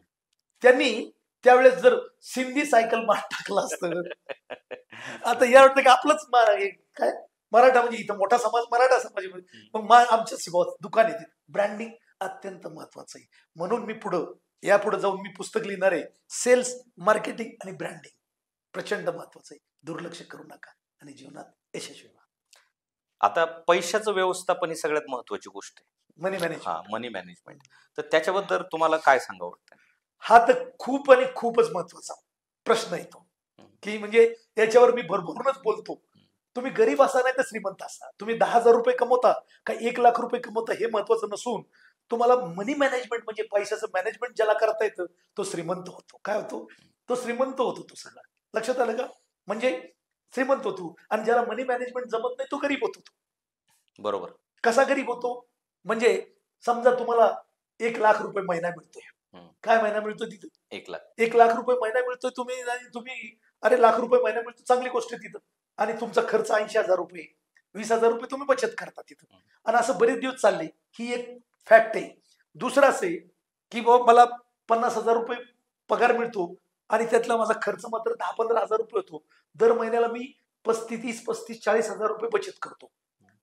5 वर्षानंतर 1,00,000 रुपये कमवणारा श्रीमंत होणार का हा 50,000 रुपये कमवणारा श्रीमंत होणार? 50,000 वाला श्रीमंत. याचं कारण असं आहे की तुम्ही पैसे कमवता किती, की त्याच्या वाचवता किती. नासधूस कमी केली की बचत वाढते. बरोबर. नासधूस कमी केली की बचत वाढते, बचत वाढली की गुंतवणूक वाढते, गुंतवणूक वाढली की श्रीमंती वाढते. म्हणजे ही मी अनुभवलेलं आहे. 1992 साली मी नोकरी सोडली. त्याच्या अगोदर म्हणजे नगरला यायचं होतं म्हणून मला आमच्या सासऱ्यांनी एक प्लॉट घेतला. तो 7 रुपये स्क्वेअर फुटाने घेतला. किती? त्यांनी गुंतवलं 7 रुपये स्क्वेअर फुटाने 4000 स्क्वेअर फुटाचा 728,000 घेतला. आज तिथं म्हणजे त्याची किंमत मला म्हणजे काय की अनबिलिव्हेबल तिथं. म्हणजे 28,000ची मला 12 कोटीला मागितला. केवढ्याला? 12 कोटी. काय म्हणणार याला? Financial management. पण तेव्हा मी ती गुंतवणूक केली म्हणून मिळालं तिथं. बरोबर. लक्षात आलं का? म्हणून फायनान्शियल मॅनेजमेंट मध्ये आणखीन एक असतं की don't depend on single income. म्हणजे डोंट डिपेंड एका उत्पन्नावर तुम्ही राहू नका. का उत्पन्नावर राहू नका? विहिरीला एक मोठा नळ लागलेला आहे, आपल्या घरी विहिरीचं पाणी साठत नाही असं म्हणणारे भरपूर येते. मला ते आवडत नाही. मला मोठा नळ नकोय, छोटं छोटं छोटं छोटं इन्कम पाहिजे ते. म्हणजे अदरवाईज म्हणजे तुमचं कधी तुम्ही लॉस मध्ये जाताल याचं अंदाज घेता येत नाही. त्याचं उदाहरण मी सांगितलं, मुंबईचे डबेवाले काय झालं? डबेवाल्यांचं इतकं चांगलं डबेवाले काम करत होते. त्यांचं त्या लंडनच्या राणीने त्यांना बोलवलं, सत्कार केला. पण कोरोना नंतर त्यांचं कंबरड मोडलं. बरोबर. काय झालं? 5,000 डबेवाले होते. बरोबर. 5,000 डबेवाले होते. कोरोनामुळं ते सिस्टमच ब्रेक झाली. सिस्टीम ब्रेक झाली. त्यातल्या लोकांनी करायचं काय? काही लोकांना गाव सोडून म्हणजे शहर मुंबई सोडून गावाकडे यावं लागलं. काही लोकांना छोटे मोठे धंदे करावे लागले, काय करावं लागले. याऐवजी जर त्यांनी जेव्हा ते डबे वाहत होते, कारण काय केलं? चूक काय केली? त्यांनी चूक काहीच नाही केली. They depend on single income. फक्त डबे द्यायचे, डबे वाहते. त्याऐवजी ते म्हणले असते की बुवा तुमच्यासारखा एखादा बॅचलर माणूस आहे, म्हणजे फॅमिली नाही, तर मी तुम्हाला खानावळीमध्ये घेऊन तुम्हाला देईल. माझ्यासारखा एक फॅमिली नवरा बायकोवाला आहे, माझ्या मिसेसला सांगितलं की बुवा तुम्ही घरी डबे तयार करा, आपण मी त्यांना देईल. म्हणजे 1 2 3 4 मी पार्सल देतो. घरोघर फिरतच होते तुम्ही. त्याचबरोबर तुम्ही पार्सलचं काम केलं असतं, काय कुरिअरचं काम केलं असतं, तर मल्टिपल सोर्स ऑफ इन्कम मिळाला असता. तुम्ही खूप श्रीमंत, आज तुमचे जे हाल झाले ते झाले नसते. म्हणून ते एक आपल्याला काय एक निशाणी, सिम्बॉल आहे. पुढच्याला तेच मागचा शहाणा. म्हणून तुम्ही ती चूक, त्यांनी चूक झाली आता सुधारली, तुम्ही ती चूक करू नका. म्हणून याला फायनान्शियल मॅनेजमेंट. खर्च बचत ठेवा. नको असलेल्या गोष्टी विकत घेऊ नका. हत्ती उधारीवर मिळतो म्हणून कोणी हत्ती विकत घेत नाही. हत्ती उधारीवर देणं किंवा फुकट देणं, मी तुम्हाला फुकट हत्ती देतो, तुम्ही फक्त त्याला तुम्ही म्हणता फुकट मिळतो घ्या ना. क्रेडिट कार्ड घेऊ नका.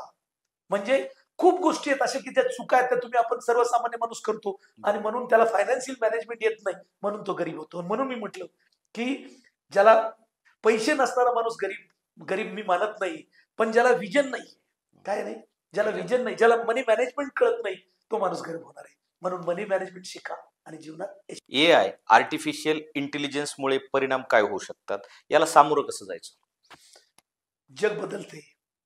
20व्या शतकात वेगळं होतं. 20व्या शतकात ज्याच्याकडे जास्त जमीन होती तो जमीनदार होता. बरोबर. त्यानंतर अनेक रेव्होल्युशन्स आल्या, म्हणजे क्रांती झाल्या. इंडस्ट्रियल रेव्होल्युशन आली, त्याच्यामध्ये ज्याच्याकडे जास्त कारखाने मशिनरी तो श्रीमंत होता. पण 21व्या शतकामध्ये ज्याच्याकडे जास्त नॉलेज आहे, ज्याच्याकडे जास्त इन्फॉर्मेशन आहे, ज्याच्याकडे जास्त डेटा आहे, तो श्रीमंत असणार आहे. म्हणजे हे तुम्हाला कळालंच असेल. जगातला सगळ्यात श्रीमंत माणूस एलन मस्क, फेब्रुवारी 2023 मध्ये त्यांनी म्हणजे काय केलं तर एक ट्विटर नावाचं गोष्ट विकत घेतली, ती $42 बिलियन. बरोबर. ते एक्स झालंय तिथं. तो सांगतोय की जग बदलतंय आता, जगाबरोबर तुम्ही बदला. काय म्हणजे जुन्याकडे आम्ही बैलाने नांगरायचो, आता काय आलं, जेसीबी आलं, ट्रॅक्टर आलं, पोकलोन आलं, बरोबर आहे का नाही सगळं तिथं. आता तुमच्या हातात माझ्या खिशात मोबाईल, हा कधी आला? 2000 नंतर आला. बरोबर आहे. 97 साली पेजर आला, आता मोबाईल आला. म्हणजे मोबाईल किती कामं करतोय, भरपूर. किती धंदे बंद केले त्यांनी, बाकीच्या वाटोळ केले नाही. काळ बदलतो तो, बरोबर. आता पुढे अजून 10 वर्षांनी हा मोबाईल राहणार नाही. म्हणजे त्याच्या जागेवर काय येणार आहे? एक स्टँड म्हणजे रिस्ट वॉच येणार आहे. कोणतं रिस्ट? स्मार्ट वॉच म्हणतात त्याला. ते वॉच जे आहे ना तेच तुमचं. त्याच्यानंतर चष्मे येणार आहेत. त्याच्यानंतर म्हणजे काळ बदलतोय ते सगळं, की तोच तुमचा डॉक्टर, तोच तुमचा वकील, तोच तुमचं सगळं राहणार आहे.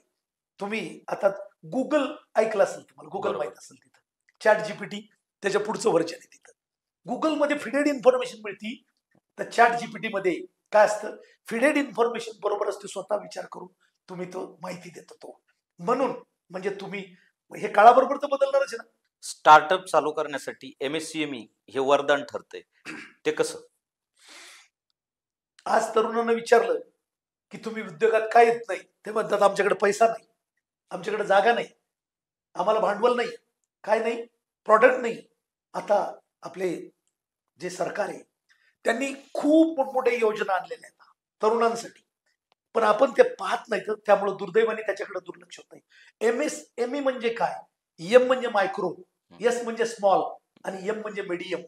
मायक्रो स्मॉल मीडियम एंटरप्राइजेस असं आहे त्याचं, की मायक्रो म्हणजे तुमचा म्हणजे 1 कोटी रुपयापर्यंतची गुंतवणूक किंवा 5 कोटी रुपयापर्यंतचा टर्नओव्हर जो असतो त्याला मायक्रो म्हणतात. 1 कोटी ते 10 कोटीपर्यंतची गुंतवणूक तुमची, भाग भांडवल, बीज भांडवल, आणि 10 कोटी 10 कोटी ते 50 कोटीपर्यंतचा टर्नओव्हर त्याला म्हणजे स्मॉल म्हणतात. आणि म्हणजे 10 कोटी ते 20 कोटीचं बीज भांडवल आणि 50 कोटी ते 100 कोटीचा टर्नओव्हर ज्यांचा होतो त्याला मीडियम एंटरप्राइजेस म्हणतात. तुम्ही ज्याच्यात बसता त्याच्यातून सरकार तुम्हाला त्या सुविधा देते. काय काय सुविधा देते तुम्हाला? म्हणजे एकदम इंटरेस्ट फ्री लोन किंवा minimum rate of interest, minimum लक्षात आलं. मिनिमम डॉक्युमेंटेशन, कमीत कमी 3च डॉक्युमेंटेशन, आधार कार्ड, पॅन कार्ड आणि तुमचा प्रोजेक्ट रिपोर्ट. या 3 गोष्टी असल्या गॅरंटरची गरज नाही. बाकीच्या तुम्ही कर्ज मागायला गेले, तुम्हाला 100 रुपये द्यायचे असले तर 200 रुपयाची गॅरंटी द्यावी लागते. इथं गॅरंटीची गरज नाही. बरोबर. मग या MSME ही तुमच्या नवीन स्टार्टअप करणाऱ्यांसाठी किंवा आहे तो उद्योग मोठा करण्यासाठी केंद्र सरकारने प्रचंड प्रचंड मोठ्या सुविधा केलेल्या आहेत. पण आपण त्याचा अभ्यास करत नाहीत. काय करत नाहीत? साधा प्रोजेक्ट रिपोर्ट कशाला म्हणतात हेच जर आपल्याला कळत नसेल, अभ्यास करा. 3 डॉक्युमेंट आहेत सगळं तिथं, लक्षात. तर असं जर केलं तर MSMEच्या माध्यमातून तुम्ही म्हणजे तुमच्या ज्या बेसिक अडचणी येतात त्या अडचणी दूर होऊ शकतात. त्यासाठी MSME ही फारच गरजेची आहे. मला ह्या ठिकाणी एक प्रश्न विचारायचा आहे की मारवाडी आणि गुजराती श्रीमंत का असतात? आज देशात फक्त 6% कम्युनिटी मारवाडी, गुजराती, सिंधी आहे, पण अरबपती मात्र 60% आहेत. म्हणजे 60% श्रीमंत अरबपती हे 60% फक्त मारवाडी, गुजराती. ते का? मला वाटतं ही काही कास्ट नाही, जात नाही, तो एक विचार आहे. म्हणून आपण त्यांचा विचार घेऊन श्रीमंत झालं पाहिजे. मारवाडी तेच सांगतात की don't depend on single income. काय म्हणजे सिंगल इन्कमवर डिपेंड राहू नका. त्यांचं म्हणजे असं म्हणतात, जहा नाही जाती रेलगाडी वहां जाता है मारवाडी. आम्हाला आमच्या गावात, आमच्या घरापाशी धंदा नोकरी पाहिजे असं नाही, कुठेच जायला तयार व्हा. हे मारवाड भागातून देशातल्या कानाकोपऱ्यात पोहोचले ते, बरोबर आहे का नाही? बरोबर. म्हणजे की नीचे दुकान ऊपर मकान ही मारवाडींची नीती आहे. म्हणजे घरातला माणूस कुठं बाहेर गेला तर ती गृहिणी येईल, दुकान बंद राहत नाही तिथं. आपल्याकडं कोणी दुःख झालं तर आम्ही महिनाभर म्हणजे काय शटर बंदच असतं. 13 दिवस, महिनाभर, वर्षभर, काय वर्ष श्राद्ध होस्तर आम्ही दुःख मनवत होते. त्यांच्याकडे फक्त 3 दिवस दुखवटा पळतात. 4थ्या दिवशी लग्नाला जायचं असलं तर सगळे कधीच घरातले जात नाही, किती बोलवले तरी. कोणी नाही कोणीतरी, कारण दुकान चाललं पाहिजे तिथं. एखादी फिरायला गेले, पिकनिकला गेले तर तिथं स्वस्त काय मिळेल ते स्वस्त घेतात, काय करतात आणि इथं येऊन विकतात आणि आपल्या ट्रिपवर झालेला खर्च वसूल करतात. लहानपणापासून मुलांना संस्कार शिकवतात. ते लहानपणापासून पुढ्या बांध, झाडून घे, हे कर. त्यामुळे त्याला त्या पैशाची किंमत कळते. आपल्याला पैशाची किंमत पण कळत नाही. म्हणून अनेक अनेक गोष्टी आहेत अशा की मी काय म्हटलं की ते आणि मल्टिपल सोर्स ऑफ इन्कम ते करतात, व्याजाचा धंदा करतात. त्यांना नवीन कोणत्या धंद्यातून पैसे मिळतात त्याचा वास आहे ना, तर मारवाडी गुजरात्यांना जरा लवकर येतो, आपल्याला वासच येत नाही. आता तुम्ही जर डिजिटल मार्केटिंग पाहिलं असेल ना, म्हणजे ते सगळ्या कंपन्या, स्विगी घ्या, झोमॅटो घ्या, काय उबेर घ्या, हे सगळे सॉफ्टवेअर चालणार आहेत ना, डिजिटल कंपन्या आहेत सगळे. याचे सगळ्यांचे मालक हे मारवाडी आणि गुजरातीचे आहेत. मग त्यांना समजतं तुम्हाला का नाही, तर त्यांना वास येतो, तुम्हाला दुसराच वास येतो. म्हणून चांगला वास घ्या. काय करा म्हणजे ते म्हणजे काय असतात ते कष्टाला पक्के असण्यापेक्षा हिशोबाला पक्के असतात ते. बाकीचे सगळे डिपार्टमेंट कोणाकडे देतील, पण नोटा गिनने का किसी के पास नाही देंगे. ते म्हणजे ते बुद्धिमान खूप, सगळ्यात जास्त CA मारवाडी गुजराती तुम्हाला दिसतील. पण हुशारीने ते टॅक्सेस कमी वाचवतात. म्हणजे बुडवतात नाही म्हणत मी, चुकत नाही, पण हुशारीने टॅक्स वाचवतात ते. आणि तुम्हाला काही कळत नसल्यामुळे तुम्ही चुकीच्या पद्धतीने काम करता. काय मुलाला पैसे द्यायचे असले तरी ते व्याजाने पैसे देतात. ते काय करतात, ते व्यवहार व्यवहार, नातं वेगळं. नातं आणि व्यवहार वेगळं ठेवतात, म्हणून नातंही टिकतं आणि व्यवहारही टिकतो. आमच्याकडं काय होते, नात्यात व्यवहार करतो, नातंही टिकत नाही आणि व्यवहारही टिकत नाही. म्हणून म्हणजे तुम्ही त्यांचे अनेक गुण घेण्यासारखे आहेत. जेवढे तुम्हाला घेता येतील मी घेतले, म्हणून मी इथपर्यंत आलो. तुम्ही बी त्यांचे गुण घ्या, काय करा आणि तुम्ही मोठे व्हा. 3% या म्हणजे काय, हा नियम काय नेमका? 97% लोक पैशाच्या मागे पडतात. 97% लोक बाय हुक वर हुक. मला जिथून पैसे मिळतील ना, तुम्ही जर म्हणले ना मला पैसे देतो, तर मी इथून उडी टाकायला तयार आहे. 97% लोक पैशाच्या मागे पडतात. पैसा मात्र उरलेल्या 3% लोकांच्या मागे न मागता स्वतःहून पळत असतो. कोण आहेत ते? त्याचे पैशासाठी काम करत नाहीत, ते पॅशनसाठी काम करतात, जीव की प्राण म्हणून काम करतात. तुम्ही जे मी एकही साधे म्हटलं ते सगळं यांनी पैशासाठी कामच केलेलं नाही, ते सगळं पॅशनसाठी. म्हणून म्हणून 3% म्हणजे 97%, 3% हे एकदम टॉपर आहेत. ते कोणत्याही क्षेत्रामध्ये त्यांना काहीच कमी नाही. मान सन्मान पैसा प्रतिष्ठा सगळे. 97% गाळ आहे, त्यांच्याकडे पाहून चालत असतो. म्हणून तुमचा जन्म, माझा जन्म 97% झाला, पण मी बडी सोच, कडी मेहनत आणि पक्का इरादा ठेवून 3% आलो. काय आलो? तुम्ही पण येऊ शकता. म्हणून 3%चं महत्व झालं आणि जीवनात तुम्ही यशस्वी व्हा. तुम्ही असं म्हणता की स्वतःला ओळखा म्हणजे जग तुम्हाला ओळखेल. मग हे स्वतःला ओळखण्याचा फॉर्म्युला नेमका काय? फॉर्म्युला काहीच नाही. मी सुरुवातीला सांगितलं, माझा पुस्तकातला मंत्र आहे ना तो, की स्वतःला ओळखा, मी कोण आहे, बरं का, मी कोण आहे, आणि तो ओळखा. आवडीचं क्षेत्र निवडा, निवडलेल्या क्षेत्रात उत्तम बना. मी 13 वर्ष नोकरी केल्यानंतर स्वतःला कळालं की माझा जन्म नोकरी करण्यासाठी नाहीये, नोकरी मागण्यासाठी नसून नोकरी देण्यासाठी आहे. म्हणून मी नोकरी सोडली, इथपर्यंत आलो. लता मंगेशकर 90 वर्षी कळालं की माझा जन्म काय गायनासाठी. सचिन तेंडुलकरला 11व्या वर्षी कळालं की माझा जन्म, स्वतःला ओळखलं त्यांनी. एक म्हणजे चहा विकणारा, रेल्वे स्टेशनवर चहा विकणारा मुलगा, त्याने स्वतःला ओळखलं आणि तो एकदा दोनदा तीनदा नाही, जगातल्या सगळ्यात मोठ्या लोकशाहीचा 3दा पंतप्रधान झाला. कशामुळे? स्वतःला ओळख. म्हणून तुम्ही स्वतःला ओळखा, जग तुम्हाला ओळखल्याशिवाय राहणार.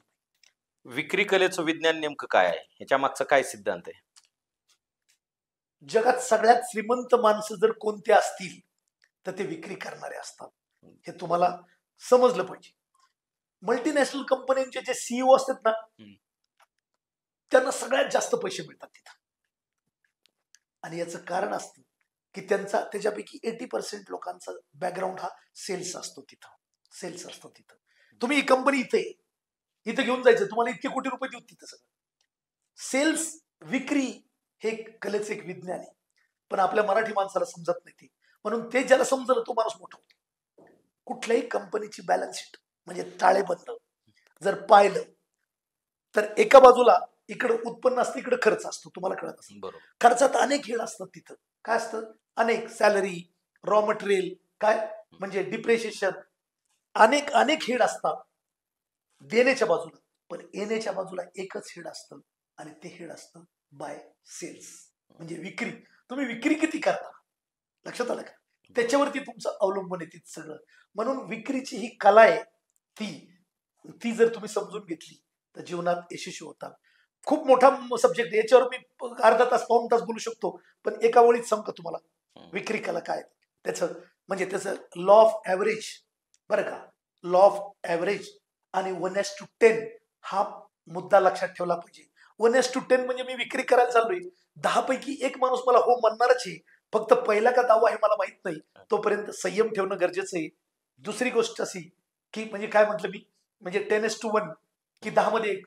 सचिन तेंडुलकर म्हणजे वन डे मध्ये 51 सेंचुरीज केल्या, त्याने 49 सेंचुरीज केल्या, पण त्यासाठी त्यानं 334 वन डे खेळला. म्हणजे 10 मागे एक होता तो. लक्षात आलं का? म्हणजे 10:1 समजलं तिथं. आणि लॉ ऑफ रिजेक्शन काय म्हटलं मी, लॉ ऑफ रिजेक्शन म्हणजे रिजेक्शन मिळणार आहे, तुमचा पेशन्स, तुमचा संयम असला पाहिजे. आपली अर्थव्यवस्था आज जगामध्ये म्हणजे काय 4 नंबरला आहे. आपण आता म्हणतो की आम्ही आता पुढे होणार. 1 नंबर अमेरिका, 2 नंबर चीन, 3 नंबर जपान, 4 नंबर भारत. आता चीन बद्दल तुम्ही म्हणतो की चीनची एवढी मोठी लोकसंख्या असताना काय, अगर तिथं 80% लोकांच्या नसानसामध्ये डीएनए मध्ये सेल्स आहे. आमच्या 80% म्हणजे आमच्या नसानसामध्ये नोकरी आहे. काय पहिली शेती होती, आता नोकरी आहे. जर तुम्ही विक्री वाढवली तर प्रोडक्शन वाढेल, बरोबर. प्रोडक्शन वाढवलं तर नोकऱ्या तयार होतील, नोकऱ्या तयार झाल्या तर बेकारी म्हणजे बेकारी ऑटोमॅटिक कमी होईल. हे दुष्ट चक्र जर संपवायचं जर असेल तर विक्री कलेचं विज्ञान समजणं पाहिजे. जर तुम्ही खूप मोठे होऊ शकता फक्त विक्री कला, सेल्स आणि मार्केटिंग आणि म्हणजे ते ब्रँड म्हणून विक्री कलेचं विज्ञान तुम्ही समजून घ्यावं अशी मला तुम्हाला विनंती करायची.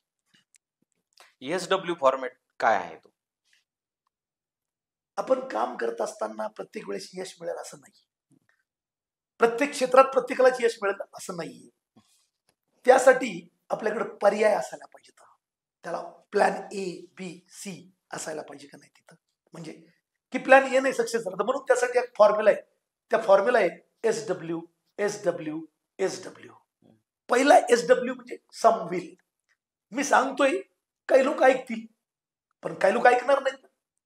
दुसरा SW बरं का, म्हणजे काही लोक सम वॉन्ट, म्हणजे काही लोक ऐकणार नाहीत. काही लोक पहिला SW काही लोक ऐकतील, दुसरा SW काही लोक ऐकणार नाहीत, पण त्याच्यासाठी तिसरा W आहे.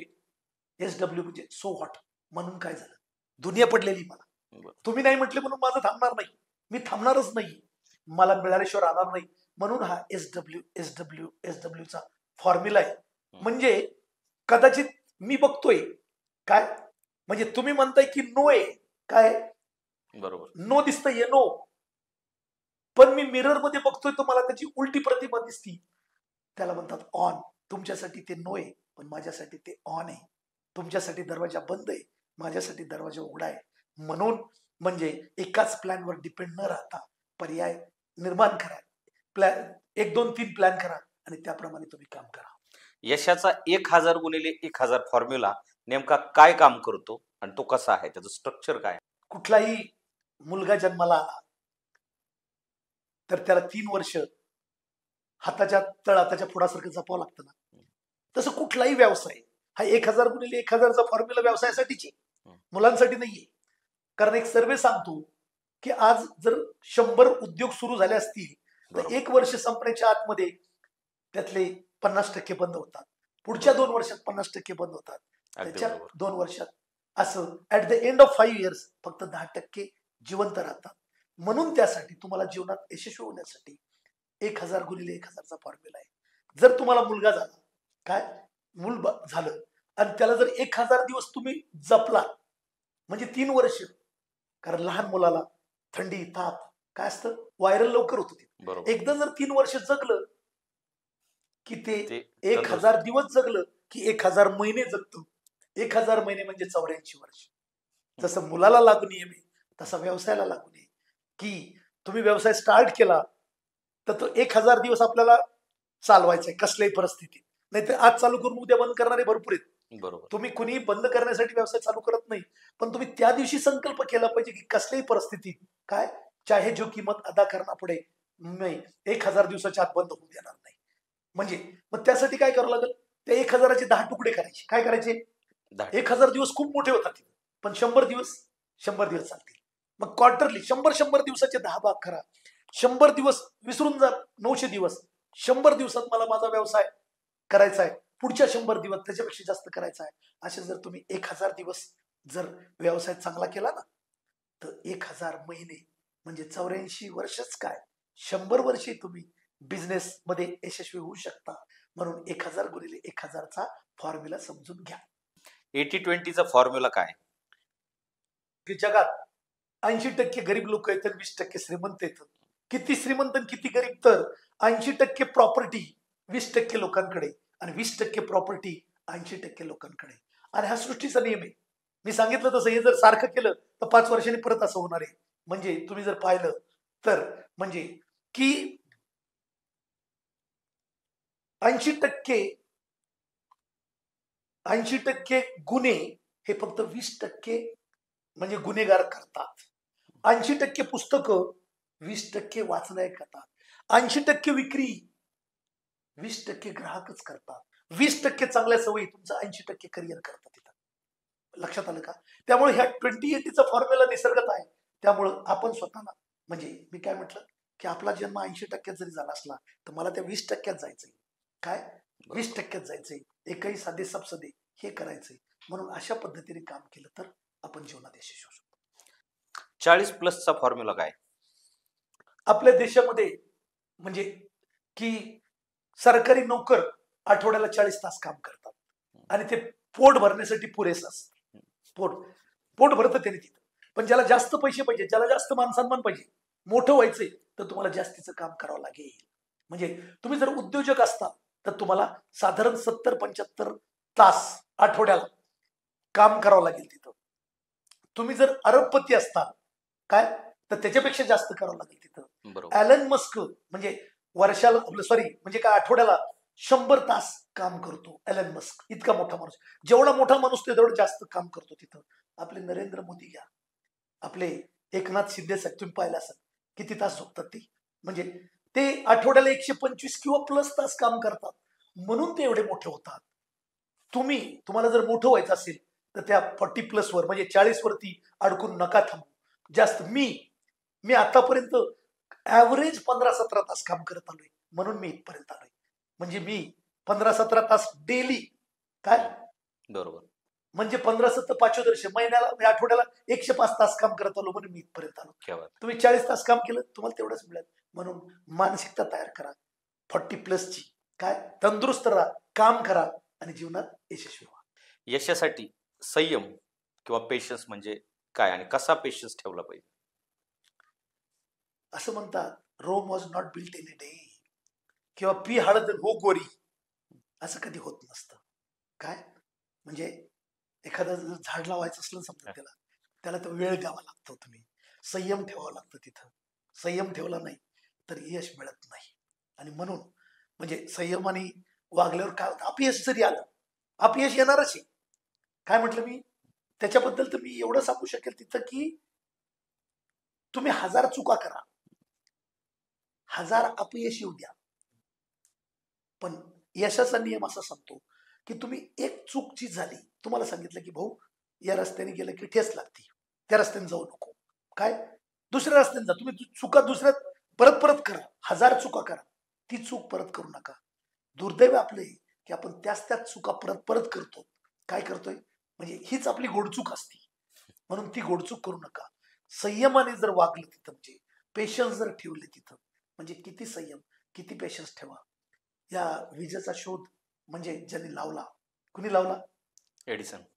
बरोबर आहे, एडिसननी लावला.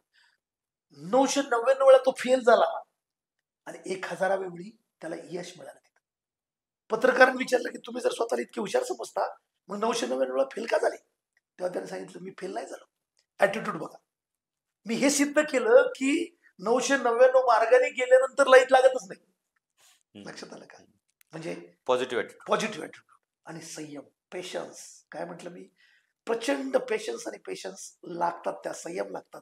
संयम ठेवले तर माणूस जीवनात यशस्वी होऊ शकतो. तिथं लक्षात. यश मिळवण्यासाठी किंवा यशस्वी होण्यासाठी कल्पनाशक्तीला किती किंमत आहे? पॉवर ऑफ इमॅजिनेशन म्हणजे प्रचंड. युद्ध हे अगोदर मनात जिंकावे लागतात आणि नंतर रणांगणात. तुम्ही वाचलं असेल तिथं. बरोबर. बाजी प्रभू देशपांडे त्यांचं हे शहर उडाल्यावर सुद्धा त्यांनी 22 लोकांना मारलं होतं. का? कारण ते मनाने पेटले होते. त्याचं पॉवर ऑफ इमॅजिनेशन. मी एक 20 वर्षापूर्वी नगरला एक जादूगार आलता, भैरवनाथ, आणि त्याचं एक 2 महिने त्याचे प्रयोग झाले. मी कधी पाहत नाही, पण आमच्या मुलांनी तिकीट आणून दिले मला आणि मला म्हणे पाहायला जा.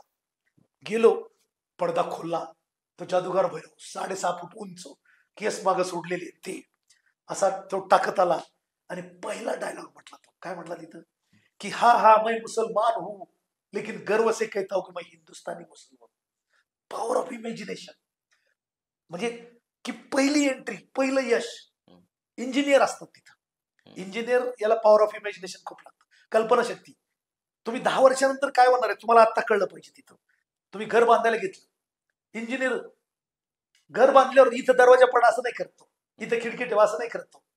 अगोदर प्लॅन करतो, कल्पना करतो, स्केचिंग करतो आणि त्याप्रमाणे काम करतो. एखादं धरण बांधायचंय, काय किती उंच बांधायचंय, याचा कॅनल कसा काढायचा आहे, जस जसं पाणी येईल तस तसं धरण वर करीत नाही तो. पूर्णपणे प्लॅनिंग म्हणजे त्याला पॉवर ऑफ इमॅजिनेशन म्हणतात. तिथं म्हणजे कल्पनाशक्ती. तुम्हीच तुमच्या जीवनाचे इंजिनियर आहात, त्यामुळं चांगली कल्पना करा तुमच्याबद्दल. पॉवर ऑफ इमॅजिनेशन करा, कल्पना करा आणि जीवनात तुम्ही नक्कीच यशस्वी होऊ शकता असं मला वाटतं. लोक म्हणतात अपयश ही यशाची पहिली पायरी. त्याच्यावर तुमचं मत काय? अपयश ही यशाची पहिली पायरी नाही, हे चूक आहे. म्हणजे बरोबर आहे, पहिली पायरी थोडी अवघड असती, हे मान्य आहे, मोठी असती, अवघड असती, पण अपयश ही यशाची पहिली पायरी नाही. आपला मराठी माणूस काय करतो, कुठल्याही क्षेत्रात गेलं तर व्यवसायात गेल्यावर तर तो लेजिम केल्यासारखा धंदा करतो. म्हणजे कसं, एक पाऊल पुढे टाकलं की 2 पावलं मागे टाकतो. म्हणजे पहिल्यांदा माहिती नसणारा चूक होणार, चूक झाली कधी लगेच म्हणतो तुला कोण सांगितलं या धंद्यात पडायचं, तुला माहिती आहे का किती लोक फेल झाले त्याच्यात, एवढी मोठी यादी दाखवतो तिथं. त्यापेक्षा अपयश ही यशाची पहिली पायरी नसून म्हणजे काय, की अपयशाचा स्वीकार करून सुधार करणारे माणसं जीवनात यशस्वी होतात. इंग्रजीत म्हणतात acceptance and correction of the mistake are the first step toward the success. चुकतो तो माणूस, काय म्हटलं मी, आणि चुका सुधारतो तो देव माणूस. काय, चूक करणं ही आपली प्रवृत्ती आहे, बरोबर आहे ना. बरोबर. चुकीचा स्वीकार करणं ही संस्कृती आहे आणि चूक सुधारणं ही प्रगती आहे. म्हणून तुम्ही या पद्धतीने काम केलं, चुकाकडे पाहिलं तर तुम्ही जीवनात यशस्वी व्हाल. हे 4 ई यशासाठी किती महत्वाचे आहेत? 4 ई म्हणजे 4 ई बरोबर आहे. म्हणजे पहिला ई फॉर एज्युकेशन. कोणत्याही क्षेत्रातून यशस्वी व्हायचं तर ते शिक्षण असल्याशिवाय यशस्वी होऊ शकता का. दुसरा ई एक्झामिनेशन, म्हणजे तुम्ही किती शिकला, किती बरोबर किती चुकीचं आहे हे कशाच्या आधारात समजतं, एक्झामिनेशन, परीक्षेच्या आधारात.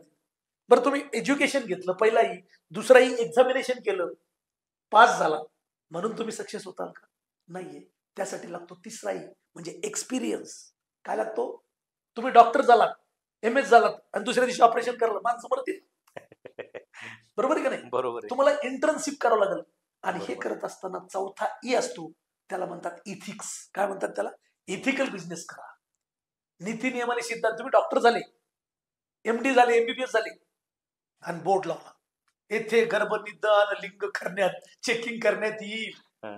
तर पेशंट येईल पण पेशंटच्या अगोदर पोलीस येतील आणि पोलीस. तुम्हाला जेलमध्ये जावं. म्हणून इथिकल, म्हणून चारही कुठल्याही व्यवसायामध्ये हे चारही समजून घ्या, जीवनात तुम्ही नक्कीच यशस्वी होऊ शकता. विमा अगोदर की गुंतवणूक? दोन्ही गरजेचं आहे, परंतु जुन्या काळी अन्न वस्त्र निवारा ह्या माणसाच्या प्राथमिक गरजा होत्या. जुन्या काळी 19व्या-20व्या शतकात. आता 21व्या शतकात अन्न वस्त्र निवाऱ्याबरोबरच शिक्षण, चांगलं शिक्षण म्हणजे आरोग्य आणि विमा, ह्याही 3 गोष्टी गरजेच्या आहेत. आता विमा म्हणतो ते मग नंतर सांगतो. विमा, विमा म्हणजे कशासाठी, विमा काय आहे, कशासाठी लागतो तो. मोटरसायकलवर चालले तुम्ही हेल्मेट घातलं, हेल्मेट घातलं म्हणून ऍक्सिडेंट व्हायचं वाचल का, पण हेल्मेटमुळे तुमची अपघात म्हणजे तुमचं इंजुरी टळू शकेल तिथं, बरोबर आहे का नाही. बरोबर. म्हणजे टळू शकेल का नाही सगळं तिथं.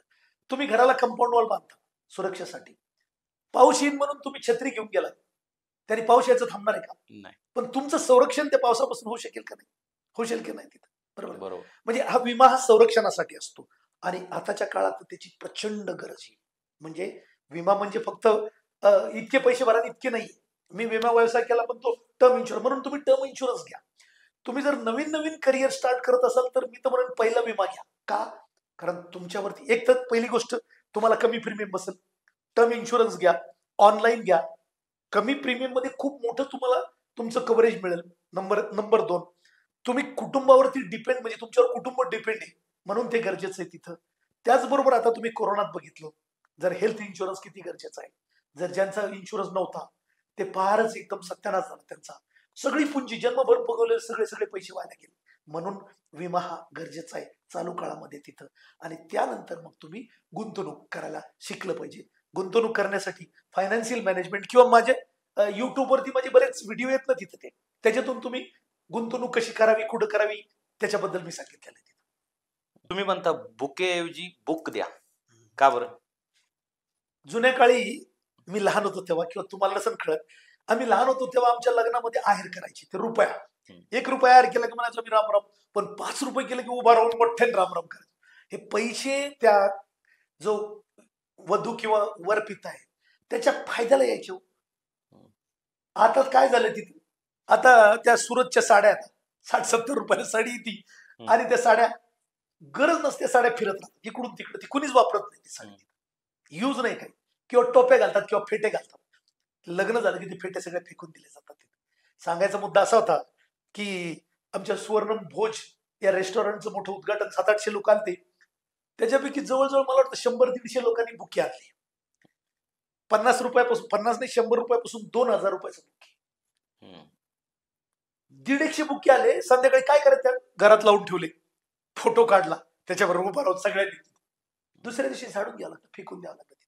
मला खूप दुःख झालं. मी म्हटलं की तरी मी सांगितलं होतं की म्हणजे बुकेच्या ऐवजी बुक द्या तुम्ही.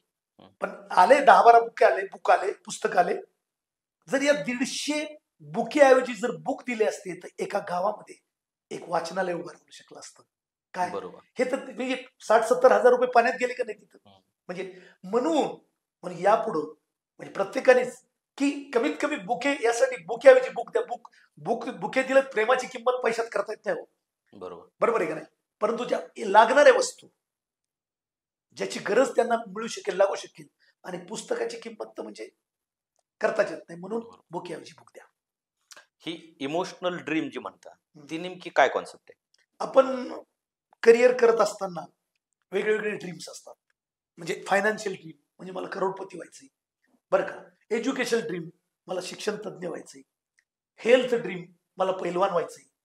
स्पिरिच्युअल ड्रीम, मला बाबा व्हायचे, कीर्तनकार व्हायचे, वगैरे वगैरे. पण या सगळ्या ड्रीम मध्ये emotional dream is more powerful than any dream असं म्हणतात, आणि ते सिद्ध झालेले. शोले पिक्चर तुम्ही पाहिला असेल, मी 11 वेळेस पाहिला. त्याच्यामध्ये जेव्हा तो अमिताभ बच्चन मरतो आणि त्या धर्मेंद्रला त्याच्या हातातला शिक्का दिसतो, दोन्ही बाजूने सारखा असतो, तेव्हा तो म्हणतो, काय म्हणतो की यार दोस्त तूने मुझे फसाया. हे दोन्ही मित्र फक्त पैशासाठी गब्बर सिंगला पकडून आणण्याचं काम ठाकूरसाठी करत असतात. म्हणजे त्यांचं ड्रीम असतं ते फायनान्शियल ड्रीम असतं. पण जेव्हा हा मरतो तेव्हा तो धर्मेंद्र, त्याच्या डोळ्यात रक्त उतरतं, तो एक दांडकं घेतो, गुडघ्यावर मारतो आणि तो म्हणतो, गब्बर मैं आ रहा हूं, अब मैं तुझे नहीं छोडूंगा क्योंकि तूने मेरी यार की जान ली. Dream transfer from finance to emotion. बरोबर. आणि मग तो जातो, टकटक करीत जातो, तो एकटाच मारतो, त्याला पकडतो. लोक म्हणतात काय बावडसारखी दाखवले.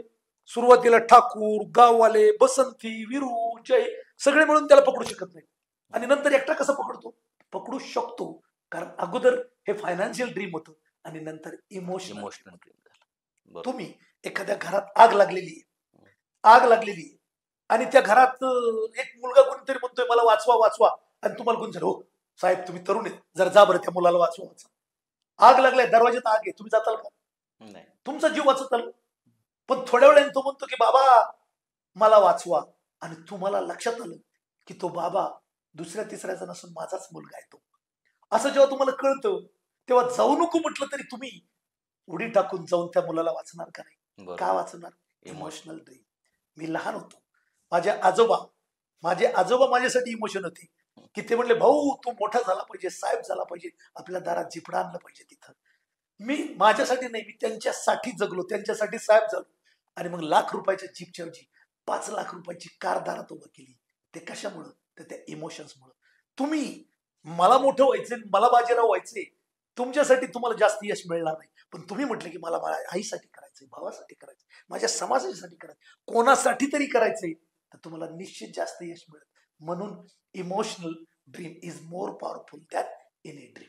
साहेब, पैसा आणि लक्ष्मी ह्याच्यामध्ये नेमका फरक काय?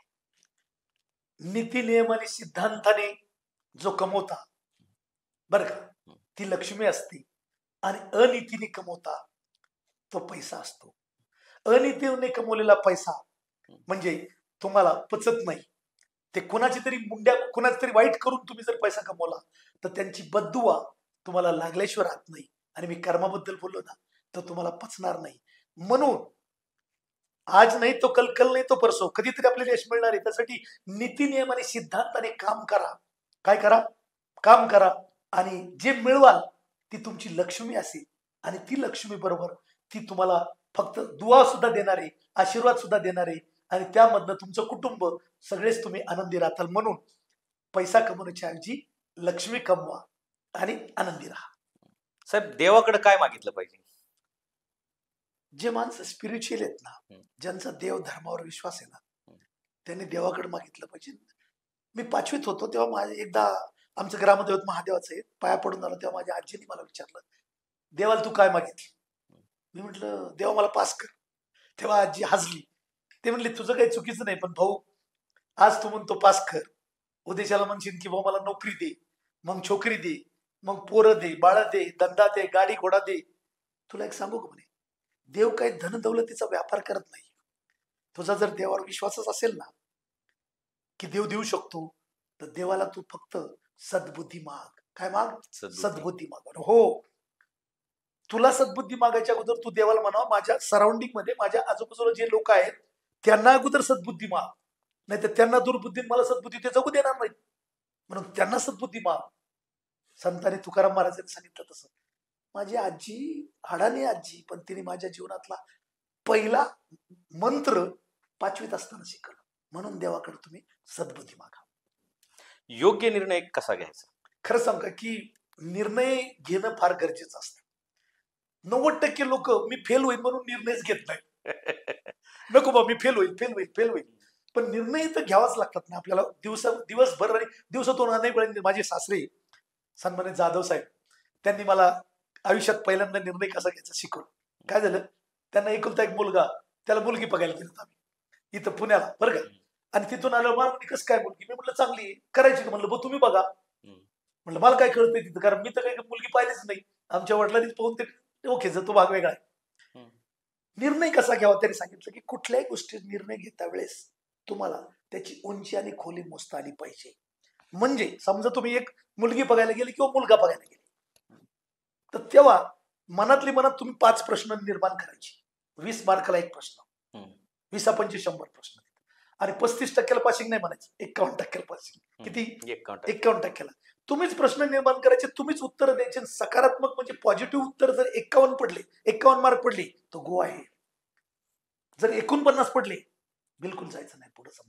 समजा तुम्ही एक मुलगी बघायला गेली आणि समजा मुलीला तिचं शिक्षण PhD झाली आणि तिला विचारलं तुम्ही की बाळा म्हणजे सॉरी तुमचं नाव काय, तिने विचारलं तुझ्या बापाचं नाव काय, म्हणजे आरोगन्सी. तुम्ही करताल का ती? नाही. फार सुंदर आहे, सुंदरतेला महत्व द्या. किती? 20 मार्क आहेत. शिक्षणाला महत्व द्या, संस्काराला महत्व द्या. काय म्हणजे असे 5 प्रश्न विचाराने 51 मार्क पडले त्या. म्हणून योग्य निर्णय घ्यायचा असेल तर तुम्ही निश्चित चांगला आणि योग्य निर्णय तुम्ही घेऊ शकता. निर्णय घ्या आणि घेतलेला निर्णय मी तो सत्य करून दाखवण्याची ताकद तुमच्यात आहे, काय दुसऱ्यात नाहीये. कारण तुम्ही स्वतःला जितके ओळखता तितकं तुम्हाला कुणीच ओळखत नाही. म्हणून तुम्ही घेतलेला निर्णय हा तडीस नेऊन दाखवा आणि जीवनात तुम्ही यशस्वी व्हा. आता तुम्ही म्हणता रिक्त मरण, ज्याला आपण म्हणतो रिक्त मरण म्हणजे डाय एम्प्टी, ही काय कॉन्सेप्ट आहे? काय असतं की आज जगात समजा काही करोड मुलं जन्माला येतात ना, बरोबर येतात. समजा 100 मुलं जन्माला आले तर त्याच्यापैकी कमी मरतात, म्हणून आपली लोकसंख्या वाढत चालली. बरोबर आहे ना? बरोबर. जगातली सगळ्यात श्रीमंत जमीन कुठली हो?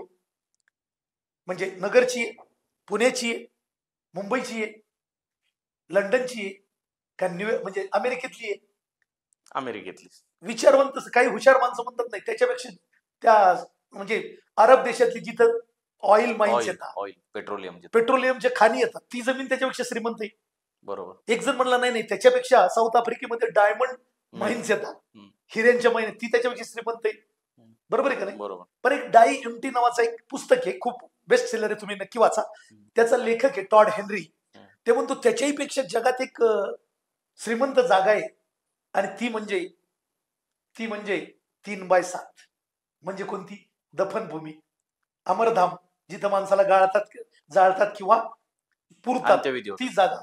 का तर आज अशी जगात असे अनेक लोक मरतायत की ज्यांच्याकडे प्रचंड प्रचंड प्रचंड गोष्टी होत्या देण्यासारख्या. ज्ञान असेल, पैसा असेल, अनुभव असेल, लेखक असतील, काय असतील ते, कवी असतील, अनेक गोष्टी त्यांच्याकडे होत्या, पण ते न देता, कोणालाच न देता तसेच मरून गेले. म्हणून त्या आयडिया, ते ज्ञान जळून संपलं तिथं. आणि म्हणून तुम्ही ते द्यायला शिका. जगज्जेता सिकंदरने सुद्धा सांगितलं होतं की मी आता मरणार, विजय जिंकले. मरायच्या वेळेस तो ख्रिश्चन होता म्हणून त्यानं सांगितलं की त्या शवपेटीला 2 बोकं ठेवा, माझे हात बाहेर ठेवा आणि जगाला कळू द्या की जग जिंकणारा माणूस सुद्धा जाताना मोकळ्या हाताने जातो. म्हणून तुम्ही मरण्या अगोदर तुमच्याकडे ज्या ज्या गोष्टी आहेत ना त्या तुम्ही द्यायला शिका. म्हणजे आणि दिलं तर तुम्ही जीवनात नक्कीच मोठं होताल. बरेच लोक, काही लोक काय म्हणतात माहिती का, साहेब तुम्ही अन्नछत्र तुम्ही येऊ करता तीव करता, तुम्ही श्रीमंत आहेत म्हणून करता, मी तुमच्यासारखा श्रीमंत झाला की मी पण करीन. मी सांगत असतो की तू माझ्या इतका श्रीमंत होऊ शकत नाही. का? कारण देण्याची भावना लागते. म्हणजे एक उदाहरण सांगतो की एका मंदिराच्या बाहेर एक भिकारी होता. मंदिराच्या बाहेर एक भिकारी होता आणि तुमच्यासारखा एक सज्जन माणूस मंदिराच्या पाया पडायला गेला आणि मंदिरातून बाहेर आला. त्याला वाटलं की आपण काहीतरी दान द्यावं म्हणून ते भिकाऱ्याकडे चालले होते. त्या भिकाऱ्याची यांची नजर झाली. भिकाऱ्याला कळतं कोण माणूस भीक देणार आहे कोण देणार नाही. बरोबर. तो आशेने तुमच्याकडे बघत होता. तुम्ही जवळ गेले जाता जाता मागे खिशात हात घातला. अरे बापरे, माझं पाकिट तर घरी राहिलं. ते म्हणले भाऊ तू रोज असतो का इथं? ते म्हणे हो. आम्ही तुला भीक देणार होतो बरं का, पण माझं पाकिट घरी, पॅन्ट बदलली, उद्याच्या मी आज 10 रुपये देणार होतो, मी तुला 20 रुपये देईन, काय करीन? ते म्हणतो काय हरकत नाही सर, काय हरकत नाही असं म्हणतोय. पण तुमच्यासारखा माणूस तो आणखीन जवळ जातो, काय करतो, त्याने हात जोडलेले तसंच हात धरतो आणि त्या हाताला असं करतो. आणि असं केल्याबरोबर त्या भिकाऱ्याच्या डोळ्यातून टप टप टप पाणी येत. तुमच्यासारखा माणूस म्हणतो भाऊ मी तुला भीक दिलं नाही म्हणून तू रडायला लागलास का? त्यांना नाही सर, तुम्ही भीक दिलं नाही म्हणून रडायला लागलो नाही. मला खूप लोक भीक देतात 5, 10, 50, 100, पण माझ्या डोळ्यात कधीच पाणी येत नाही. त्या लोकांनी पैसे खूप दिले, पण तुम्ही आज जे दिलं ना ते कुणीच देत नाही. काय दिलं तुम्ही? माया, प्रेम, माया, जिव्हाळा. आणि म्हणून मी म्हणतो की तुमच्याकडे पैसे नसतील तर जे आहे तर प्रेम तर द्या, आपुलकी जिव्हाळा तर द्या, प्रामाणिक द्या. म्हणून डाय एम्प्टी म्हणजे काय? मरावे परी कीर्ती रूपी उरावी, याला म्हणतात डाय एम्प्टी. आपल्याकडे बेरोजगारीची संख्या प्रचंड प्रमाणात, ती कमी करण्यासाठी काय करता येऊ शकतं? मला असं वाटतं की तुम्हाला माहिती आहे की आपल्या देशातली लोकसंख्या जगात सगळ्यात जास्त आहे आणि ती कमी होणार नाही. का होईल कमी? नाही. पण जोपर्यंत ही लोकसंख्या वाढत राहणार आहे तोपर्यंत ती बेकारी कमी होणार नाही. स्वातंत्र्य मिळालं 1947 साली, तेव्हा आपली लोकसंख्या 30-32 कोटी होती आणि त्यापैकी बेकार होते 4-4.5 कोटी होते. आता आपली लोकसंख्या 140-45 कोटी झाली आणि बेकाराची संख्या आहे 80-90 कोटी. म्हणजे प्रपोर्शनेट वाढायला पाहिजे, तो नाही वाढलं. प्रपोर्शनेट वाढायला पाहिजे. याचं कारण असं आहे की आपली शिक्षण पद्धती, बेकारी का वाढली ते सांगतो तिथं. कारण आपल्याकडे कसं आहे की बघ, केजी मध्ये घातलं की तो पीजी म्हणून बाहेर पडतोय. जसं वरून अंड टाकलं की पिल्लू बाहेर येतं ना, तसं इकडं नापास कोणाला करायचं नाही. आणि बाहेर आला की त्याला काय येतं हे माहित नाही, पण त्याचा इगो जागा होतो की मी पोस्ट ग्रॅज्युएट आहे, मला जॉब मिळाला पाहिजे. अक्कल किती हे माहित नाही त्याला, म्हणजे त्याला काय येतं ते क्वालिटी डेव्हलपमेंट नाही, स्किल नाही, कौशल्य नाही. आणि म्हणून बेकारी वाढत चाललेली तिथं, बेकारी वाढत चालली. आणि म्हणून बेकारी जर कमी करायची जर असेल तर माझं असं मत आहे की पालकांनी आणि विद्यार्थ्यांनी म्हणजे 8वी-9वी पासूनच त्यांचं व्हिजन आणि मिशन पक्का असलं पाहिजे. आता तो ट्रेंड बंद झाला प्लेन एज्युकेशनचा, म्हणजे BA MA वगैरे तिथं असं नाही. आमच्याकडे तर मराठवाड्यात काय म्हणतात माहिती का, BA म्हणजे बेकार आणि MA म्हणजे मोकार. हे बेकार आणि मोकार शाळा मागे. तर त्यामुळे तुम्ही म्हणजे प्रोफेशनल एज्युकेशन घेतलं, 10वी नंतर तुम्हाला जॉब पाहिजे ना, तुम्ही ITI करा. ITI 1 वर्षाचा 2 वर्षाचा कोर्स आहे, त्याच्यातून तुम्ही प्रोफेशनल होता.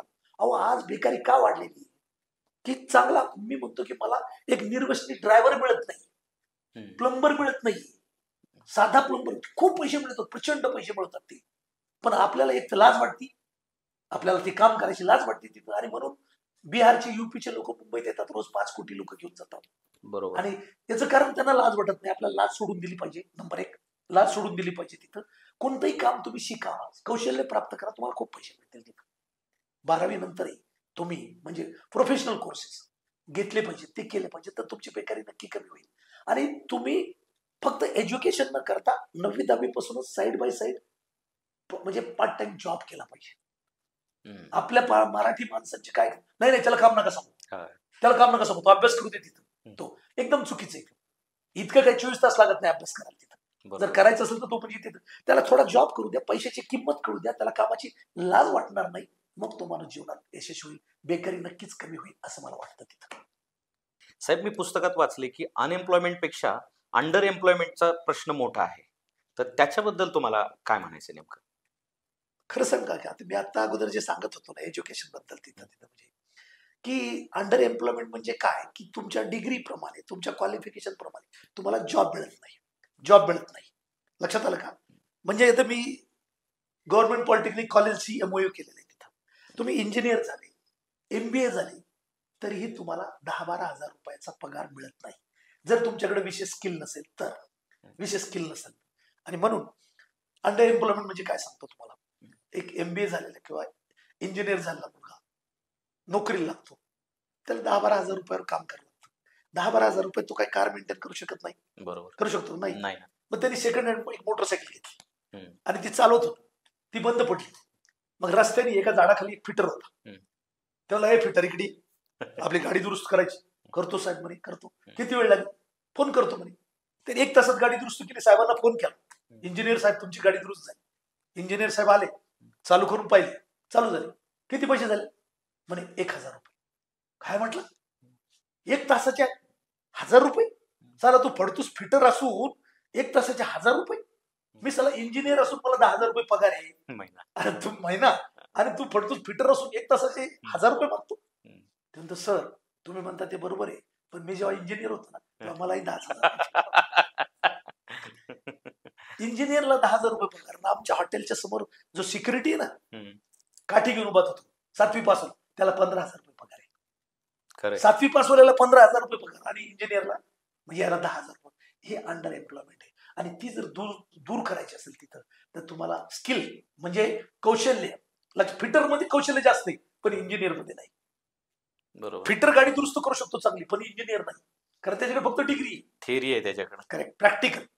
यांच्याकडे थिअरी त्याच्याकडे प्रॅक्टिकल. प्रॅक्टिकल मात्र. तुम्ही आदर्श कोणाला मानता आणि तरुणांनी कोणाचा आदर्श घ्यायला पाहिजे? ओके. असं मला असं वाटतं की आजच्या जमान्यामध्ये सर्व गुण संपन्न कोणी नाही. त्यामुळं एक आदर्श म्हणून प्रत्येक व्यक्तीत काही चांगले गुण असतात पण तरीही मी आदर्श म्हणजे माझे 2-4 आदर्श आहेत. त्यापैकी सांगतो तुम्हाला. पहिला आदर्श आहे की आपले छत्रपती शिवराय. कारण मला असं वाटतं की त्यांच्यासारखा व्यक्ती जन्माला येणं म्हणजे देव माणूसच होते ते. पण त्यांना आदर्श कशासाठी मानायचं की त्यांनी खूप लढाया जिंकल्या म्हणून नाही. दुर्दैवाची गोष्ट आहे की आपल्या तरुणांना ते आदर्श आता काल परवा म्हणजे शिवजयंती झाली तर डीजे लावून नाचणं म्हणजे हा आदर्श का त्यांचा नाही. मी छत्रपती शिवाजी महाराज मला असे दिसतात. शिवाजी म्हणजे सी म्हणजे शिका, वा म्हणजे वाचा आणि जी म्हणजे जिंका. क्या बात आहे. असे शिवाजी प्रत्येकाने जर असं जर तुम्ही त्यांना आदर्श मांडलं तर ते तुमचे खरे आदर्श होतील. तिथं बाबासाहेब आंबेडकर आपले आदर्श असले पाहिजेत की त्यांनी किती स्ट्रगल करून किती म्हणजे फक्त स्वतःसाठी जगले नाही ते समाजासाठी जगले. स्वामी विवेकानंद येतात म्हणजे मला आदर्श मानणारे मी. त्याच्यानंतर धीरूभाई अंबानी येतात. धीरूभाई अंबानींना का आदर्श. आजच्या तरुणांना जर म्हटलं ना की तुम्ही उद्योग करा, अमक करा, तमक करा, त्यानंतर सर आहेत का आमच्याकडे पैसे, आहे का चांगली जागा, आहे का चांगला चालणारा स्कोप असलेला धंदा. मला सांगा धीरूभाई अंबानींची स्टोरी सगळ्याला माहिती आहे ना. शिक्षण होतं त्यांच्याकडं 7वी पास. भांडवल होतं. डिझेल पंपावर डिझेल विकणारा कामगार. शिक्षण नव्हतं, भांडवल नव्हतं, पण बडी सोच, कडी मेहनत आणि पक्का इरादा. त्यांनी पेट्रोल पंप विकत घेण्याचं स्वप्न नाही पाहिलं. कंपनीच विकत घ्यायची. कंपनी काय म्हटलं मी स्वामी विवेकानंद म्हणजे काय आदर्श म्हणजे रक्तात ते युवकांचे म्हणजे युवा त्यांचा 12 जानेवारीला त्यांचा जन्मदिवस असतो ना त्याचं तिथं. बरोबर आहे ना. बरोबर. म्हणजे तर स्वामी विवेकानंद काय किती गोष्टी शिकण्यासारख्या आहेत ते. म्हणजे स्वामी विवेकानंद की ते 24व्या वर्षी त्यांनी तर काय केलं ब्रह्मचार्याची दीक्षा घेतली. 30व्या वर्षी ते अमेरिकेला गेले. ते भाषण त्यांचं आणि त्याच्यानंतर फक्त 9 वर्ष जगले तिथं. पण किती फक्त गावापुरतं, राज्यापुरतं, देशापुरतं, जगात.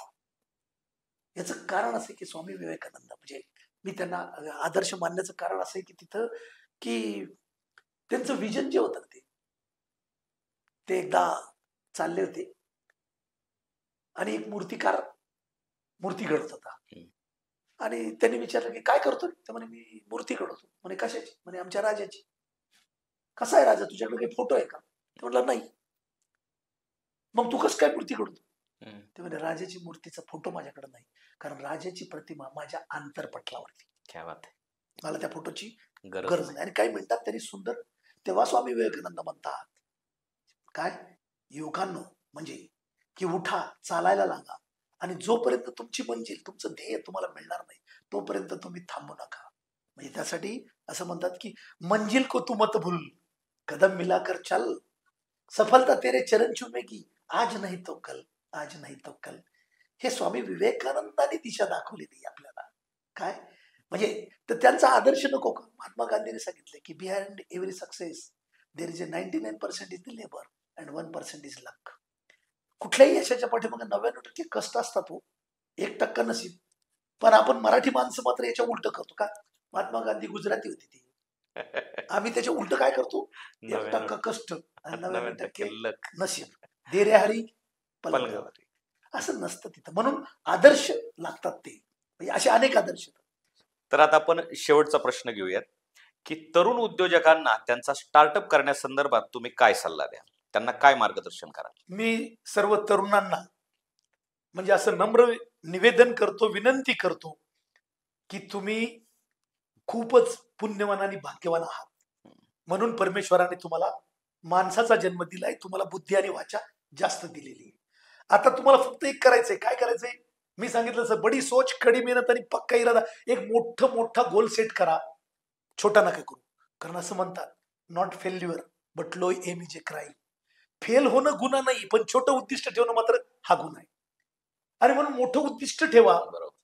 स्वतःला ओळखा, आवडीचं क्षेत्र निवडा, आणि निवडलेल्या क्षेत्रामध्ये तुम्ही म्हणजे काम करायला सुरुवात करा. एका दिवसात होणार नाही. काय करा, म्हणजे तुम्हाला ज्या क्षेत्रात जायचं त्याच्या अगोदर शिक्षण घ्या. शिक्षण घेतल्यावर वर्ष, 2 वर्ष, 3 वर्ष नोकरी करा. नोकरी ही पगारासाठी करू नका. किती पगार देत विचारू नका, अनुभवासाठी. स्टायपंड मिळाला तो घ्या, नाही दिला तरी तुम्ही अनुभव घ्या. आणि अनुभव घेतल्यानंतर तुम्ही स्मॉल स्केलमध्ये छोट्या खाणी सुरुवात करा. जी माणसं मोठे झाले ते एका रात्रीत मोठे झालेले नाही. बरोबर. म्हणून तुम्ही लगेच मोठं होण्याचं स्वप्न करू नका, हळूहळू मोठं होतात. त्यासाठी तुम्हाला जी सगळ्यात अडचण तुमची मराठी माणसाची काय आहे, तर ती लाज वाटते. काय, मी पानटपरी टाकायला सांगितलं ना, तुम्हाला लाज वाटेल का नाही? म्हणून बरोबर. तुम्ही ते बिहारचे तिकडे लोक येतात आणि काही काम करतात, कारण त्यांना कोणी ओळखत नाही. तुम्हाला धंदा करायचा, तुम्हाला उद्योग करायचा, मोठं व्हायचं ना, तुम्ही तुमच्या गावापासून 200-300 किलोमीटर लांब जा. तिथे तुम्हाला कोणीच ओळखत नाही, म्हणजे तुम्हाला लाज वाटणार नाही. म्हणजे मग तुम्ही कुठलंही काम करायला तयार होतात. तिथे जाऊन खूप काम करा, पैसे मिळवा, हळूहळू स्टेप बाय स्टेप मोठे व्हा. आणि मोठे झाल्यानंतर फक्त मला म्हणायचं की काय, त्या आत्ताच तुम्ही त्या राजकारण्यांच्या मागे पडू नका. म्हणजे मला आपल्या समाजाला खऱ्या अर्थाने राजकारणाची नाही, पण अर्थकारणाची आणि समाजकारणाची गरज आहे. म्हणून तुम्ही स्वतः समृद्ध झालात ना अगोदर तिथं, तर तुमचं घर, गाव, देश समृद्ध होईल का नाही? Charity begins at home. तुम्ही इकडे तिकडे बघूच नका, फोकस करा. तोपर्यंत तुम्ही काय करा, मला असं वाटतं की 5-10 वर्ष तरी म्हणजे सॅक्रिफाईस सोशल लाईफ. आजकाल जे आहे ना, तुम्ही ते याच्या नादी लागलेलं सगळं सोशल मीडियाच्या वगैरे, ते चांगलं ते आहे, चांगलं पहा, पण वाईटाच्या नादी लागू नका. व्यसनापासून दूर राहा. काय करा, चांगल्या लोकांची संगत, चांगल्या लोकांना फॉलो करा. तर तुम्ही सोशल लाईफ सॅक्रिफाईस करा. तिथं सक्सेस ट्रायंगल तुमचा जो आहे, नॉलेज, स्किल्स आणि ऍटिट्यूड वाढवा. काय करा, आणि म्हणजे यशाचे 3 प्रकार असतात तिथं, लक्षात आलं का? म्हणजे तपश्चर्या असतो, त्याग असतो आणि तत्परता असते. यशाचे 3 प्रकार आहेत. तर त्यामुळे त्याग, तपश्चर्या आणि तत्परता हे 3 गुण तुमच्यामध्ये जास्तीत जास्त काय करा, अंगी बनवायचा प्रयत्न करा तिथं.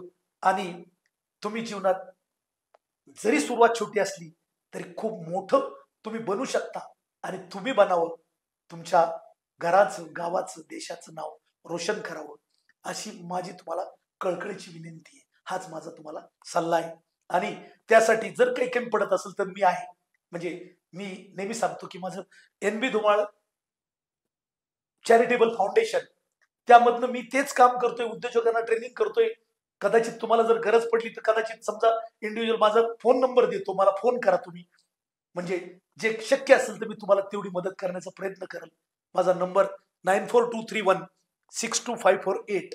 परत एकदा रिपीट करतो, 9423162548. या फोनवर तुम्ही प्रयत्न केला कदाचित मी फोन उचलणार नाही कार्यक्रमात असलो तर मी योग्य वेळी तुम्हाला रिप्लाय करील, किंवा तुम्ही जर तुमची विल असेल, इच्छा असेल तर मार्ग दिसेल. 2-4 वेळेस ट्राय केला तर कधी ना कधी तर उचलेल का नाही, बरोबर आहे का नाही? बरोबर. पण त्यामुळे तुम्ही प्रयत्न सोडू नका. प्रयत्नांती परमेश्वर आहे. नक्कीच तुम्हाला यश मिळेल. त्यासाठी तुम्हाला हार्दिक कोटी कोटी शुभेच्छा. धन्यवाद. थँक्यू. पीके सर, तुमचे आणि तुमच्या या सत्ता मीडिया ग्रुपचे आभार मानतो. आणि तुम्हाला मी खूप शुभेच्छा देतो, कारण तुमची सुरुवातच आहे. म्हणजे पण ही सुरुवात आहे चांगली. तुम्ही या पॉडकास्टमध्ये पहिल्यांदा मला निवडलं, पहिला इंटरव्ह्यू घेण्यासाठी, म्हणून मी तुमचे किती आभार मानावेत म्हणजे मला कळत नाही. पण तरी बी तुमचे कोटी कोटी आभार मानतो आणि तुम्हाला कोटी कोटी शुभेच्छा देतो की तुम्ही म्हणजे मी मरण्याच्या अगोदर तुम्ही प्रचंड मोठे झालेले असाल, त्यासाठी मी आशीर्वाद पण देतो आणि थांबतो. नमस्कार. थँक्यू. रामकृष्ण हरी. तर मंडळी, आज आपल्या सत्ता व्यासपीठावर माननीय NB धुमाळ साहेब आले. त्यांनी त्यांच्या आयुष्यातील संघर्ष आणि प्रत्येकाला यशस्वी व्यावसायिक कसं होता येईल त्याच्याबद्दल आपल्याला सर्वांना चांगलं मार्गदर्शन केलं. त्याबद्दल मी सत्ता या कुटुंबाच्या वतीने धुमाळ साहेबांचे आभार मानतो आणि आपणही अमूल्य असा वेळ रसग्रहण करण्यासाठी दिला त्याबद्दल आपले सर्व मंडळींचे मी आभार मानतो. पुन्हा भेटूया एका नव्या विषयावर, एका नव्या पाहुण्यांबरोबर. भेटत राहू, बोलत राहू. सर्वांना माझं जय हिंद, जय महाराष्ट्र.